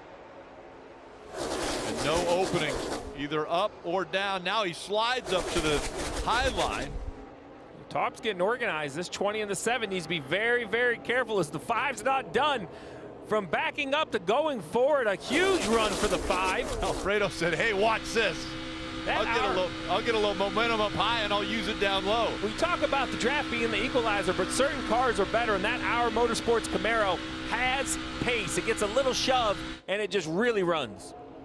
You said it though, that outside lane is starting to form up. I think Allmendinger, Kligerman, and Hertz being patient with one another. 1, 2, 3, 9 to go. They want to get this thing inside 2 or 3 to go and settle it amongst themselves. And these guys want the opposite. Big run right here by Allgaier. Look at the push. Inside lane's working. Outside lane's going to be better down the straight. When they get to the corner, it's going to change. Watch Allgaier drive to the 20 rear bumper. That's going to drive the 20 fast into the corner. Look at the ground they make up. And look at the players. That 91 of Kyle Weatherman, I don't remember seeing him up front really at all today. That black and red car, 5th in line up top. The Wawa paint scheme, title sponsor of the race, came on to support this automobile. And now 8 laps to go. And you know things are going to pick up intensity-wise. Here comes Kligerman. He looks to the bottom of the racetrack. Allmendinger covers him. Now Truex goes high. All right, Kligerman got aggressive right there. Most of the race he's been pretty calm. He's been kind of conservative, but right there he went for it. Now he's getting a push from Allgaier. Allmendinger comes down to get in front of him. As everybody keeps blocking, Ryan Truex at the 20 keeps gaining positions. How about Riley Herbst? Wasn't long ago we thought his night might be over with after contact on pit road. He's running on the outside line in that second row. Chandler Smith in the 81 is right here in contention. You can just see how the pushes increase. The back of the cars become unstable. A lot more movement. They get a little bit tighter, a little bit closer together.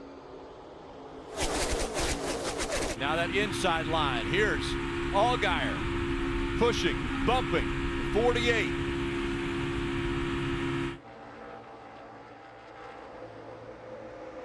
It looks so calm when they're spaced out. Sheldon Creed at the back of that picture. He's been trying to make it 3 wide. Keeps trying to work the middle. 3 wide behind Creed. 6 laps to go. Slower cars in front of this pack. We'll see if they get out of the way.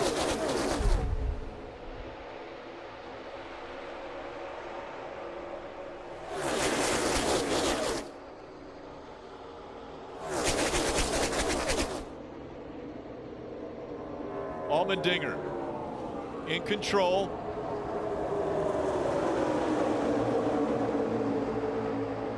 Outside line with a little momentum. Oh, it is. The big one's going to happen. The 5 of Alfredo was involved. Jeffrey Earnhardt in the 26 is caught up in this. Once again, Jeremy Clements in the 51.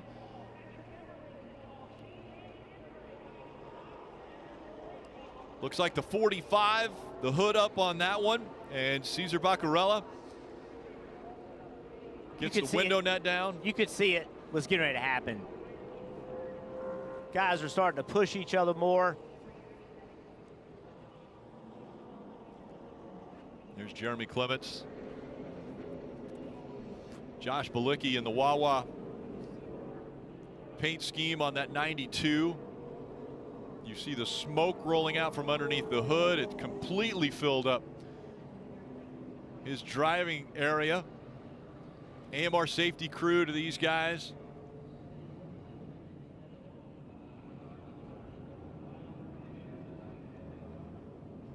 All these are big impacts. You know, you forget. We get so accustomed to watching these wrecks, we forget how fast they're going. The 5's backing up quickly. I'm not sure if he has an issue. And as the stack up happens, the 26 gets kind of checked up. The 45 gets in the back of the 26. I don't know if the 5 has a flat right here, if he just gets loose. 26 goes left to miss him. And 26 hit hard on that outside wall. When he goes back up here, nobody stops him. Bam, right there. Yeah, it's that quickly things SVG happen. also involved in this.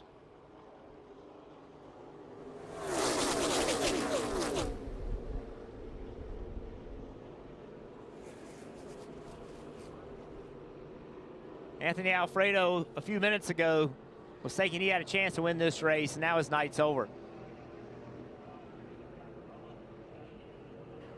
Got tagged in the back by the 26.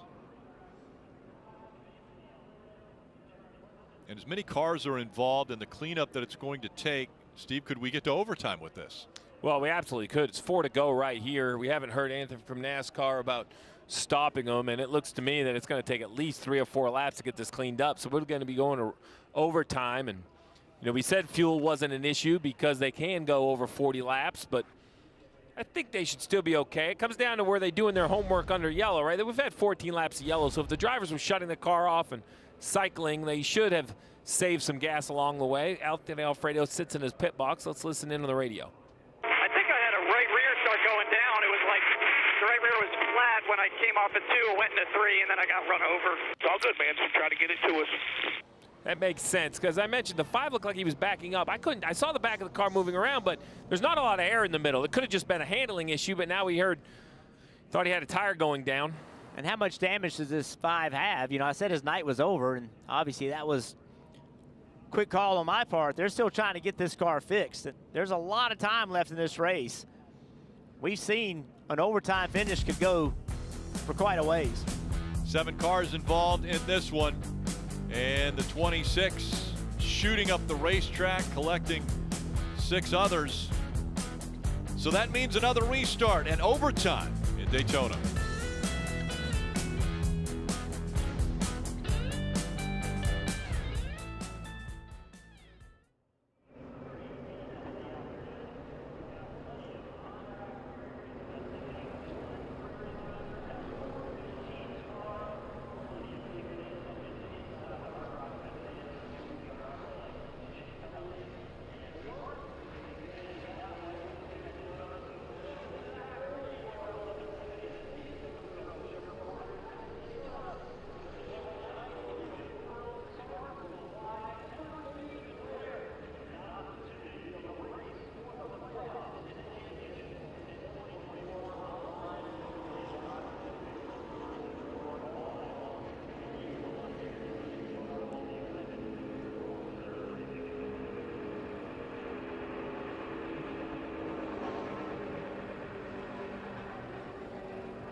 Red flag for cleanup, and so they've stopped the cars before they enter turn number 1. Remember, tomorrow, Countdown to Green gets underway at 7 o'clock. That's NBC and Peacock at 7:30. Cup Series racing, and it's live coverage of every green flag lap. Stage 2, invented with Austin Dillon and Ricky Stenhouse Jr., those 2 teams. Marty. Let's chat with Chris Rice, the president of Colleague Racing, and your driver, A.J. Allmendinger's done a fantastic job tonight. Alex Johnson's done a great job calling the race as well, but I thought he didn't like restrictor plate racing, Chris. What's up with him dominating the race tonight? He hates them. I don't know. Everything he hates, he's really, really good at besides golf. I don't know if he's really good at that right now, but no, it's been a lot of fun. Thanks to everybody at Colleague Racing, you know, Campers Inn RV. I mean, Josh Williams is doing a wonderful job. SVG's had his troubles tonight, but yeah, AJ's done amazing tonight. I don't know if he took a playbook from when we won here years ago, but it's been fun to watch for sure. I was going to ask you, how have you guys sort of rediscovered the magic you had here a few years ago, because it's sort of been absent the last few races at Daytona and Talladega? I got to give a lot of credit to the shop. You know, Lenny Chandler, everybody's worked really hard at listening to me complain and raise Cane at the shop and be really mad about how slow we've been. And they worked really hard. Everybody at RCR, we're fit to go making welcome back to where it needs to be. You know, Richard Childress, myself, Matt Collick, thanks to Matt Collick for letting us do this, but we're gonna get welcome back on the mat, because we know our Cup side's not been good, and we know our Xfinity side hasn't been good, but we're gonna turn this ship around, I promise you. It's been a good night for Colleague Racing so far. A.J. Allmendinger in a very good position. Meanwhile, it's been a rough night for Cole Custer. He's out of the race. Moments ago, Kim caught up with him. Before Michigan, Cole Custer had a 56-point lead in the regular season standing. Now back-to-back weeks of unfortunate finishes, which has huge implications on the regular season point standings. How would you summarize tonight? Oh, it was frustrating for sure. I mean, you know, got caught up on pit road, just got some damage there, and then we fought real hard getting it back up there, and just got caught up in that next wreck. You know, they wrecked high, and I was trying to go low, and we ended up just getting a part of it. And I hate it for Fantic and everybody involved. I wish we could have had a strong run tonight, but we'll just move on to Darlington. You know, this is a really weird stretch for Xfinity Series right now with so many speedways, so we'll just get our feet under us at Darlington.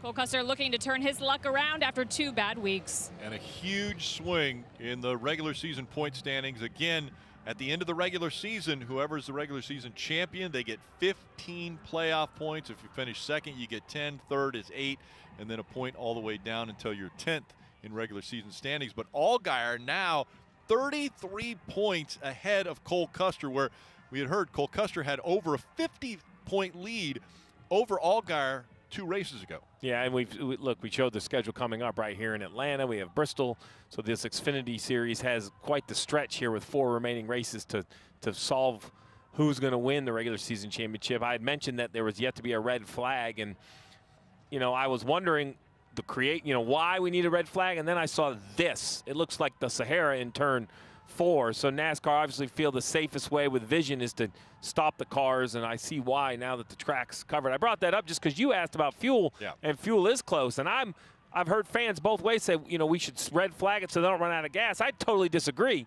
I think you have to ride the cars around, and if you can't save gas, you can't. But when the cleanup necessitates a red flag, it makes perfect sense. And before this red flag came out, Kim caught up with Parker Retzlaff. Parker Retzlaff was part of that melee. Parker, what happened?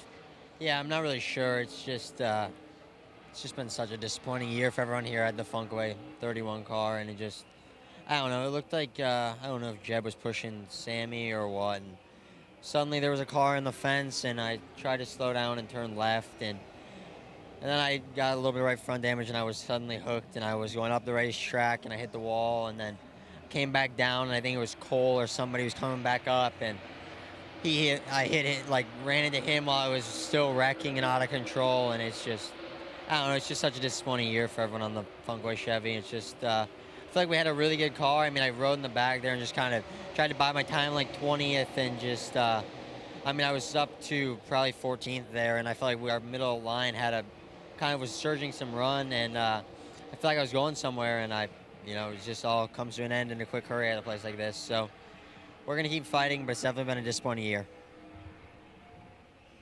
So there's been number of drivers, numerous drivers that have ended this night not happy. And probably at the top of that list has to be Cole Custer because of the regular season points that he has continued to lose. Now, he's locked into the playoffs, but those playoff points are so important as they want to advance through the rounds. Kim. It's been a great night for Justin Allgaier, who has swept the stages. They started the race, too, with a good sense of humor. There were some pre-race jokes told on the radio, and now that we're under the red, they've pulled the joke books back out. Listen to the radio. Oh, got any more jokes? What do you call a fake noodle? I got nothing. An imposter. Is that an Anthony Alfredo joke or what? He was the last caution. So again, things remain lighthearted for that 7 team as they look to defend their win from last year at Daytona. Rick, you never bring any good dad jokes to the booth. That wasn't really a good joke either. Oh, boy. By the way, I'm not thinking of any. Well, no, these were always the awkward times for me on top of the pit box. You know, when you're under yellow in the flow of the race, you kind of figure it out. And if there's something to discuss, like the upcoming restart or the push or what you need to do, but, I mean, this is really just waiting, right? You know what's coming up. You're just waiting for the overtime. Kim. Cesar Vaccarella was part of that big incident, took a big hit. Are you okay, and what can you tell us from your seat and point of view? I'm perfectly fine, just aggravated. Really tight racing. I think it was 5 to go. It's inches. 28 came down. I think he thought he was clear, and there's just not enough room. And unfortunately, I tried tapping on the brake, but got in the back of him. You know, just not enough room. It's very tight racing, and that's what I saw in front of me. So again, disappointed drivers that are out of this race early. We have been approved to chat with Ryan Truex in the 20, and so Jeff, dial him up on the radio. Hey, Ryan, it's guys up in the booth. You with us? I got you. All right, led 23 laps tonight. Only a few left to go. What are you going to have to do to make this work? Man, just got to keep picking the right lanes. It's just really tough to control this race. Both lanes have so much momentum. Seems like at all times. I mean, really, Tyler up on the spotter stand doing most of the work. I'm just steering where he tells me to. So the GR Super is super fast. Just happy to be here, happy to drive it. I don't get to do this often, so to lead some more laps and be running up front and get good TV time is always fun. Now, you talk about not doing it a lot. You don't run a full schedule. So how do you make up for that lack of experience on this last restart? Just send it, see what happens. That's a good plan. Good luck, bud. Have fun. This is just his 8th race this year. And as I mentioned earlier, one at Dover. One of the drivers that has taken the 20 to victory lane. I think the tough decision for him is who does he want behind him, right? So what lane is he going to pick? Trying to get the guy behind him that he wants that can be the best pusher. I mean, because you have to get the lead. And the way I think about it, Steve, is I want to, no matter what, I want to be leading when that white flag comes out. Because Absolutely. So many times we see a caution come out on that last lap and the race is over. So I know a lot of people are like, don't get the lead too early, but I want that lead as quick as I can get it. Well, we have seen the 16 and the 48 working together, and Parker Kligerman had said that he might not be showing all of his cards. Let's dial him up on the radio and see if we can chat with Parker and find out what his strategy is going to be. Hey, Parker's the booth guys. You with us? Got you, buddy. How you doing? Oh, we're doing great up here. How you doing in there? I'm having fun. I feel like we've kept ourselves in position this whole night. I'd like to go finish it off, you know. You've done a great job of getting points and getting in a good position, being smart. So how do you take all that experience and make it work for you here in a short run? Jeff, I don't know. I don't want to say, you know, I've got it mapped out in my head, but I've got an idea of how I'd like this to play out. What I think it's, you know, what's going to lend the best chance to being across the start-finish line first. But it's been crazy out here, man. The pushes are massive. You know, the lanes are pretty equal. You know, those Toyotas are stupid fast. And AJ and I have done our best against that Armada with ECR offense. But it's been tough. But if we can get a good restart here and, you know, just put ourselves in position, that's what we've done all night. And hopefully it plays out how I want. I don't know. I've stayed pretty locked in. I've stayed pretty, you know, just in the zone here. So I'm going to try and do that, you know, go finish this off. Now, you mentioned how well you and Armendinger have worked. Is there anybody else out there that you feel like, you mentioned the Toyotas, but is there anybody else that you feel like if you see them make a run, you can go with them and help push them, which ultimately might get you the best finish possible? Yeah, I feel like we've had a great push, car with our Spike Core Chevy here. It's been, right there in Fast Xfinity Internet. And I think the one behind me there, that number 7, he's pretty stout, right? So we've got some power up here. I mean, the 98 beside me, I'm sure I can push him, but we've been a really good pusher. I'd like to be that lead car coming off 4, so I've got to figure out how to make that happen. But definitely, we have some options. I think that, breaking up the Toyotas is important. All right, buddy, we're going to let you get back to it. Focus. Have a good night. I thought you were going to ask him maybe what he did with the tool they handed. Yeah, the wrench, because he was working on his mirror. I mean, he's multi-talented. He's a driver. He doesn't even remember that wrench at this point. Yeah, he said he was focused, and that's great.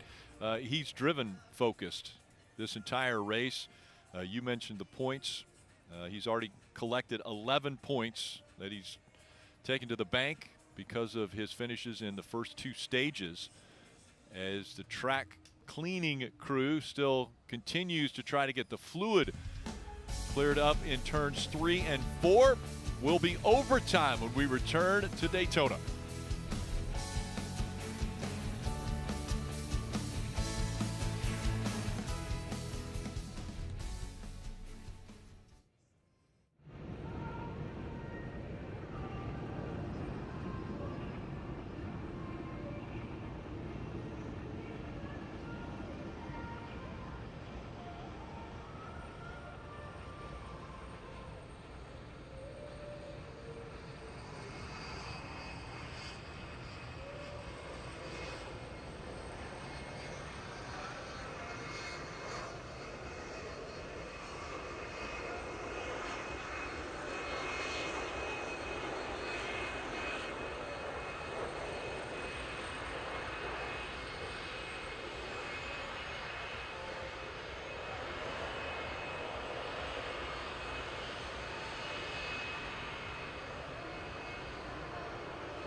And we're hearing that NASCAR is going to let them fire the engines as we're getting ready for the restart. We will go from red to yellow, and they will work their way around this 2.5-mile super speedway. And now the strategy comes into play of which line do you get in, Exactly. who's pushing who. That's really the key. We heard Parker say he thought both lines, the top and the bottom, were pretty equal. So I'm not sure that there's a clear advantage there. Marty, what are you hearing on pit road?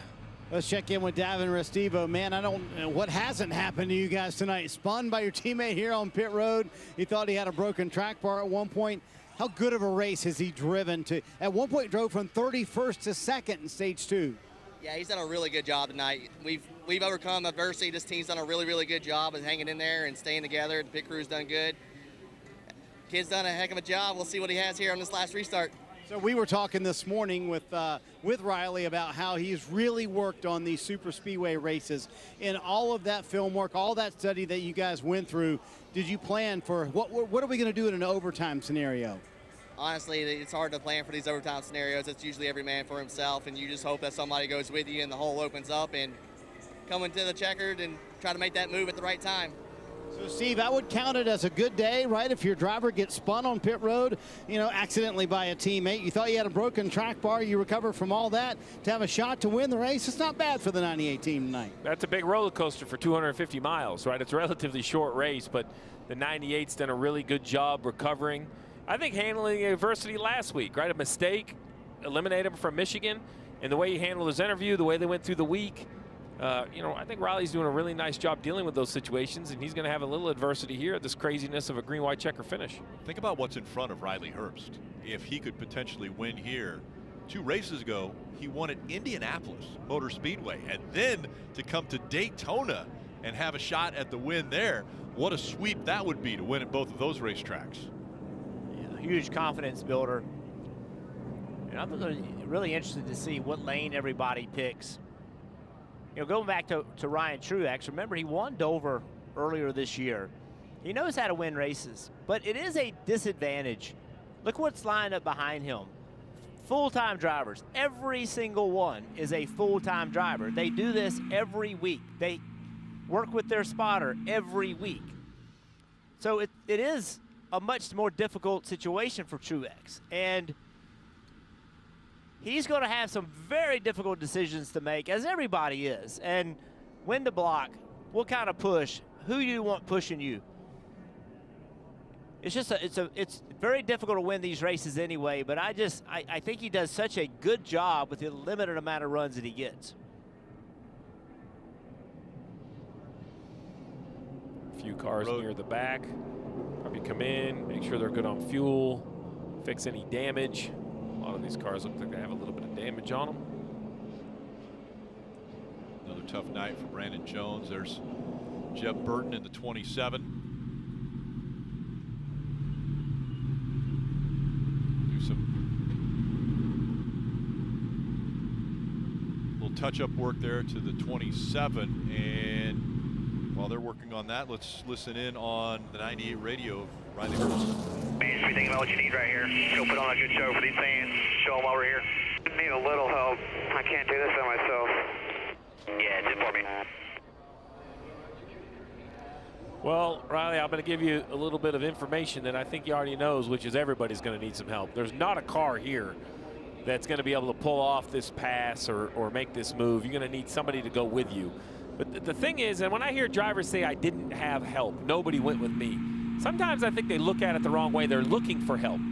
What I like is when a driver forces the car behind him to help. You have no option. And you do that with positioning your car. You do that by running good all day long. You do that by getting a little lucky, right? Getting, you know, it all has to kind of go your way. But if you look at, say, someone like the 7 who has won both stages, or the 20 who's led 23 laps, you know, you try to box that car in behind you, Jeff, and force them to go with you.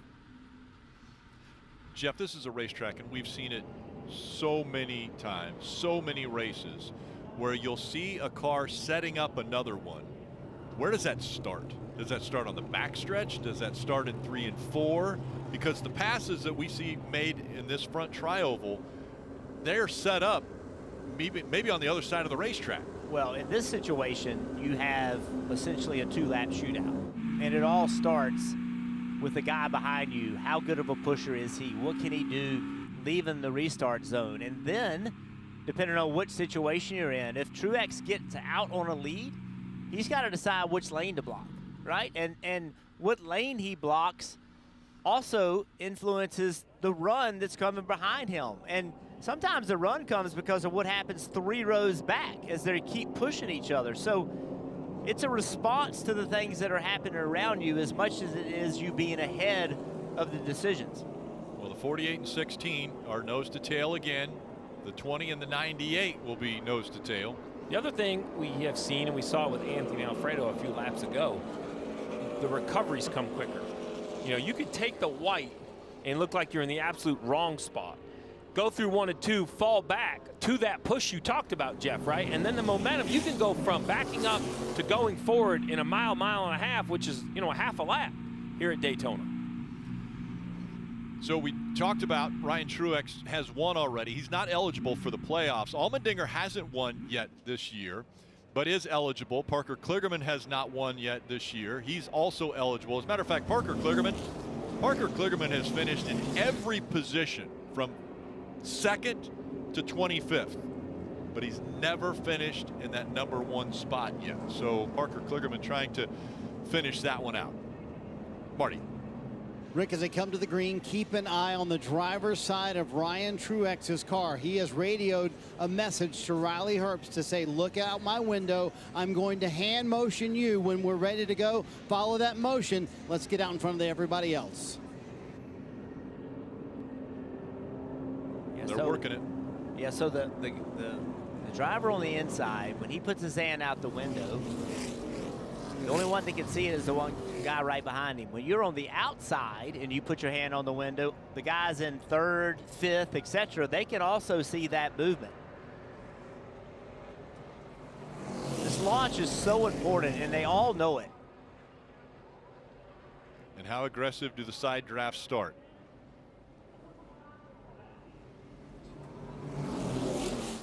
It's Ryan Truex in the 20. Allmendinger in the 16. They make up that front row. It is overtime. Presented by Credit One Bank. 2 laps from Daytona.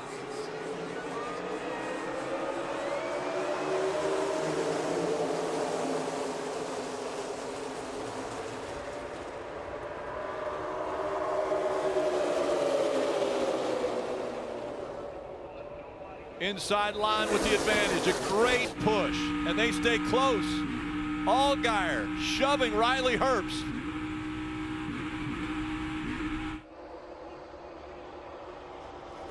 Truex swings outside. Gets in front of the 16 of Allmendinger.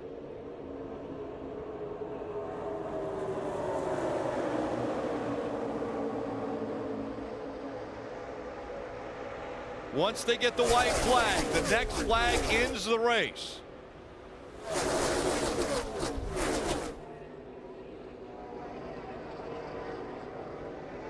White flag in the air. One more time around. Truex out front. When does someone make a move? And right there, the 16's going to slide. He got a shove from behind. He's going to go back up the racetrack. He gets into the wall. The caution will come out, and the 20 is out front. Ryan Truex is going to win at Daytona. You said it, Jeff. You want to be leading at the white flag because that caution can end it. That's exactly what happened. And we see it so many times. Ryan Truex, what a great job. Everybody, really, really good job. Thanks for all the hard work on top of the roof there. That was a lot of talking. Talking about Tyler Green, his spotter for this race. He praised him when we talked to him on the radio during the red flag. This is what happened to the 16. Watch the 48 car. He gets a big push right here. He goes to turn left. Right there. And there's contact, and around goes Allmendinger.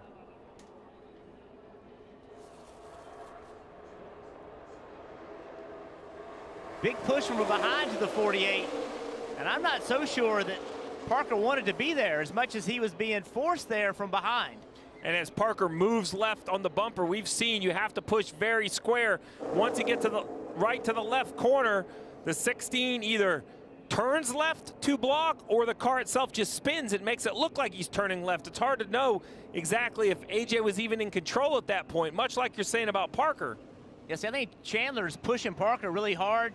Sieg is pushing Chandler. They just all got stacked up. And AJ doesn't care about that. AJ knows he got wrecked.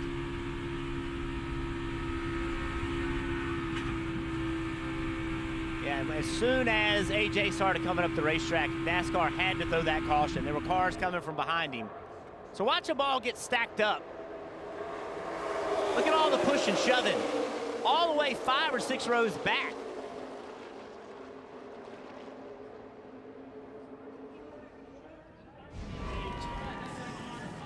And Ryan Truex about to start his celebration right at the start-finish line.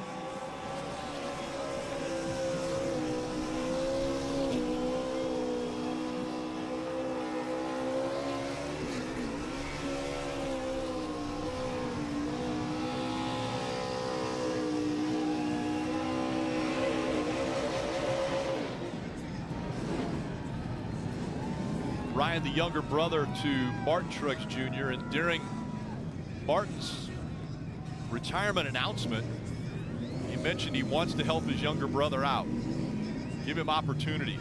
Well, there's another opportunity that Ryan Truex has capitalized on. He is back in victory lane, and now he's at the most famous stock car track in the world, Daytona International Speedway.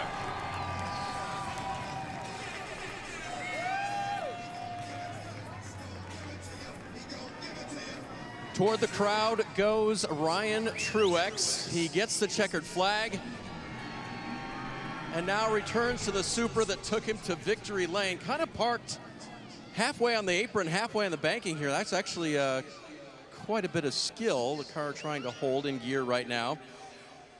Ryan has a 25% win average in 2024. 2 for 8 now. as he's won at Dover. He's won at the most famous racetrack in NASCAR. Ryan, what does this mean to you? You got it done tonight at Daytona. I'm thirsty. Yes, you are. Should be. Oh my gosh, man. Thanks to these fans. It's so amazing to race here. I was in the Toyota suite earlier, and one of the guys in there, it was his birthday, and he said I would win on his birthday. I told him if I won, I'd shout him out. So shout out to you. I don't know which one he's in, but it's the Toyota suite. Just thanks to these guys, man. I don't get to race that often. I don't know what I'm going to do next year. It's all a work in progress, but just a great car. We've worked hard on our super speedway stuff. Daytona, Atlanta, I feel like we were behind the 8 ball, and we came here, all qualified well, all raced well. Shout out to Tyler up on the roof. What an amazing spotter. He drove this car. I just turned the steering wheel. So thanks to him, Xfinity Internet, everybody at JGR, Toyota, TRD. I can't believe this. I felt good this week coming in, and I knew we'd have a shot, and I feel like every time I'm here, I end up making a dumb mistake or get caught up in a wreck. So I'm just glad we finished one out.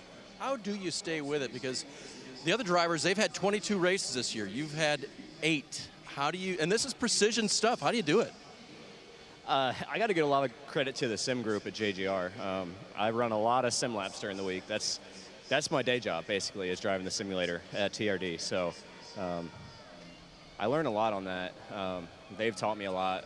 Being able to look at Cup guys' data and video and what things they do.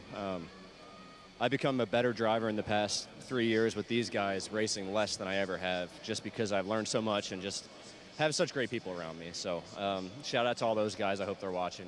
And I'll be seeing them Tuesday at 7 a.m. And credit to Ryan, that information gets passed along to all of his teammates. The Toyotas were fast tonight at Daytona, and Ryan Truex is a winner at the World Center of Racing. And Parker Kligerman will come home just a little bit short. Top 5 finish, though, for you. When you got out of the car, I saw you slam your fist on the roof. What's the frustration? Take me through that last lap and what you needed to do maybe differently. I just feel like I've put myself in position time after time, and this race team has helped me do that. And in this moment, I'm going to see the replay here for the first time. I go left, and he tries to come with me. So I hate it. AJ and I mean, we were awesome. We were the best 2 that weren't Toyotas all day. And I just had a run, and I had to go, and I felt like it was a run I had to take to try and put myself on the bottom to win this race. I felt like the bottom was going to win it into 4. And, yeah, I mean, I don't know what to do there. So I hate it. I love him like a brother.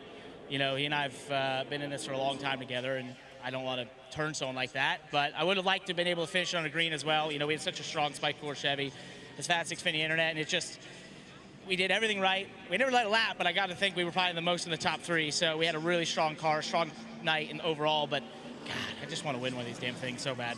Frustrating, but to your point, it was a really good points night. You'll leave plus 44. How big is that for the team after the penalty incurred earlier in the week? Oh, yeah, it's huge. You know, I mean, this was a big, important night, and it was a big opportunity. You know, last year we came in the worst position and had a big night. Something about Daytona in the summer I love, but I don't know. None of it feels like it even matters without a win. I got to win one of these damn races. This is ridiculous at this point. I just want to win. Marty, this night feels bittersweet for Parker Kligerman. We're going to grab a word with Chandler Smith, but first he's going to give Ryan Truex a big high five for the win there. Kind of walk us through that last lap, and you were pushing Parker when the 16 made the move on him. Yeah, I was getting pushed from behind, just trying to time my run precisely to where I could have timed it right and still had enough forward momentum to poke bottom, and then it looked like the 16 started going to the bottom. And it just was all bad pushes at that same time. I was getting pushed from out back. There wasn't much I could do. I was already squirmy. So just extremely, extremely happy for everybody at Joe Gibbs Racing. I say this in a very nice way. We have not been good on super speedways for a very, very, very long time on the Xfinity program. And we went to Indy, was solid, had our break, went to Michigan, and was firing on all cylinders. And then we came here today and sat on the pole. That's huge for us. And now that we're sitting in victory lane, just a huge statement to all the men and women back at the shop. So just really, really fast, number 81, quick type products, GR Super. It was as fast as Xfinity Internet today. Just couldn't time my run good enough, and just wasn't meant in the cards for today. He mentioned the turnaround for Joe Gibbs Racing. Ryan Truex mentioned it as well, but JGR clearly showed up here in Daytona, Dave. Jordan Anderson has showed up twice at Daytona this year. Man, 6th today after a great run in February as well. How good does this feel? Yeah, I'll take it. You know, to finish 4th here in February, to come here 6th now. I don't get to do this much, you know. I'm sitting on the pit box every week watching Jeb and Parker. And, you know, you guys at home, when I get a chance to do this, you got to make the most of it. So we had Volpe Foods jump on board. They're sponsoring me here in Talladega. These are my only 2 races I got left this year. And had Larry Mack back on the box. So what a phenomenal night, you know, to come out of here. They told me if you bring the car back clean, you can run Talladega. So I think other than maybe a few scratches, we're clean. So, but what a night. Had a lot of fun, a crazy race. I was really hoping, I saw whoever it was spun to the inside. I'm like, man, please let us get back to the checker, because you never know what could happen at 3 and 4. And we were like in a perfect spot to maybe jump the middle or go through there. But our entire team did a great job building a fast car, and it was good all night. I could go wherever I wanted to. And I hate Jeb and Parker got caught up there earlier in the night, but what a fun night. I mean, you see we got a sea of blue behind us with Volpe here, a lot of people here tonight, so it means a lot for them to be here to support me. And all you fans at home, I'm excited. Maybe I can do a little more of this, you know, to get 2 top 10s here at Daytona. I love this place. I remember when I first came here with my dad when I was 6, when the dog track was here. We camped out in the back of his Tahoe and made a weekend out of it. So anytime you come here, it's the history of the sport and everything here is just phenomenal. And appreciate all the fans that stuck through all the weather this weekend. And hope you guys at home like that, because that was a pretty crazy race, wasn't it? We did like it. We look forward to seeing Jordan Anderson at Talladega. The owner wins in one of his cars, or wins. It's like a win, Kim, 6th in one of his cars tonight. Well, for the 2nd straight week, Ryan Sieg and his team have a very solid night. 5th place finish here. What have you guys been building that we've seen this uptick in performance recently? Yeah, no, we've just been chasing points. We've been doing executing stages 1 and 2 the past few races. And stage 3, we kind of fell off. We would have been a whole lot more ahead of the 8 with those other races, but you know what I mean. It's been great. We've been doing what we need to do, and then come out of here with a top 5 where we should be running. But finally, we've got some momentum. Hopefully, we can continue it. We've been running really well. Just got to keep executing and keep it there at the stage 3 and try to, I guess, point our way in and you know what I mean. Just do all we can do and try to win one of these races out of the before we start the playoffs. But all in all, great night for our SciAps Ford. And maybe the most important part of the night, Marty, they hopscotch over that elimination line, now sit in that final playoff position. I'm not sure where to start with this night for Riley Herbst. The spin on pit road when Cole Custer made contact with you, and then the drive back through the field in stage 2. How would you describe this evening? Yeah, it was kind of like our season so far. Marty just up and down. I'm really proud of everybody on the 98 team. We just weren't that good the first stage. Second stage, we got it better, and we had that incident on pit road, like you said. And 3rd stage, I thought we were going to have a shot at it, but we still just were a little too bound up, too tight in the center, and we need a little bit more pace here on these plate tracks. So hopefully we'll go to work at Stewart-Haas Racing and get ready for Talladega in the playoffs. But I'm looking forward to these next few tracks with everybody here on the 98 team, and hopefully we can go close that points gap. After a chaotic night, winds up being a 4th for Riley Herbst. Big night for Riley. Let's take a look at the playoff standings. These are unofficial as they're still looking at the finishing order of everyone, but as we look at it, Parker Kligerman has a good night, now 44 points above Sammy Smith. Ryan Sieg also increasing that lead over the cut line, 15 points separating them. We saw a lot of chaos. We heard the drivers talk about the chaos. What about the chaos that we have seen here before with the Cup Series? 41 took a hell of a tumble. As soon as the car takes off, it just gets really quiet, and you're along for the ride from there. He's going to be sore. Crash bad. Talk to me if you can. That's a lot of flips. So much for staying on the ground. Oh shit. Wow. Did he get out? It's too tough to do anything but. I just knew when he went airborne it wasn't going to be very good. It was a lot worse than what I thought it was going to be. By far the most violent I've seen a car flip in a long time. Really, really blessed to be here and be okay. You never know what is going to happen here at Daytona. We see Ryan Truex celebrating now for this win, but tomorrow, 7 o'clock, it gets underway with Countdown to Green 7:30 for the race, again on NBC and streaming live on Peacock. And a reminder, you will see live coverage of every green flag lap from tomorrow's race. Take a look at the playoff standings for the Cup Series. Yeah, it's a tight battle for the playoffs. You can see Ty Gibbs 39 to the good, Busher 16, Chastain only 1, Bubba Wallace -1.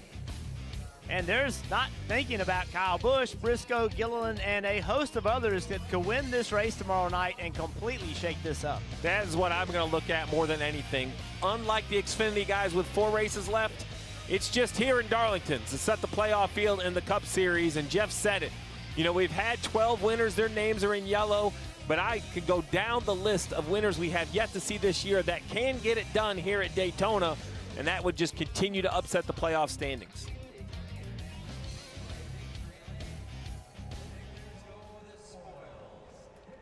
Is there a favorite that you can point to when you come to Daytona on the Cup side?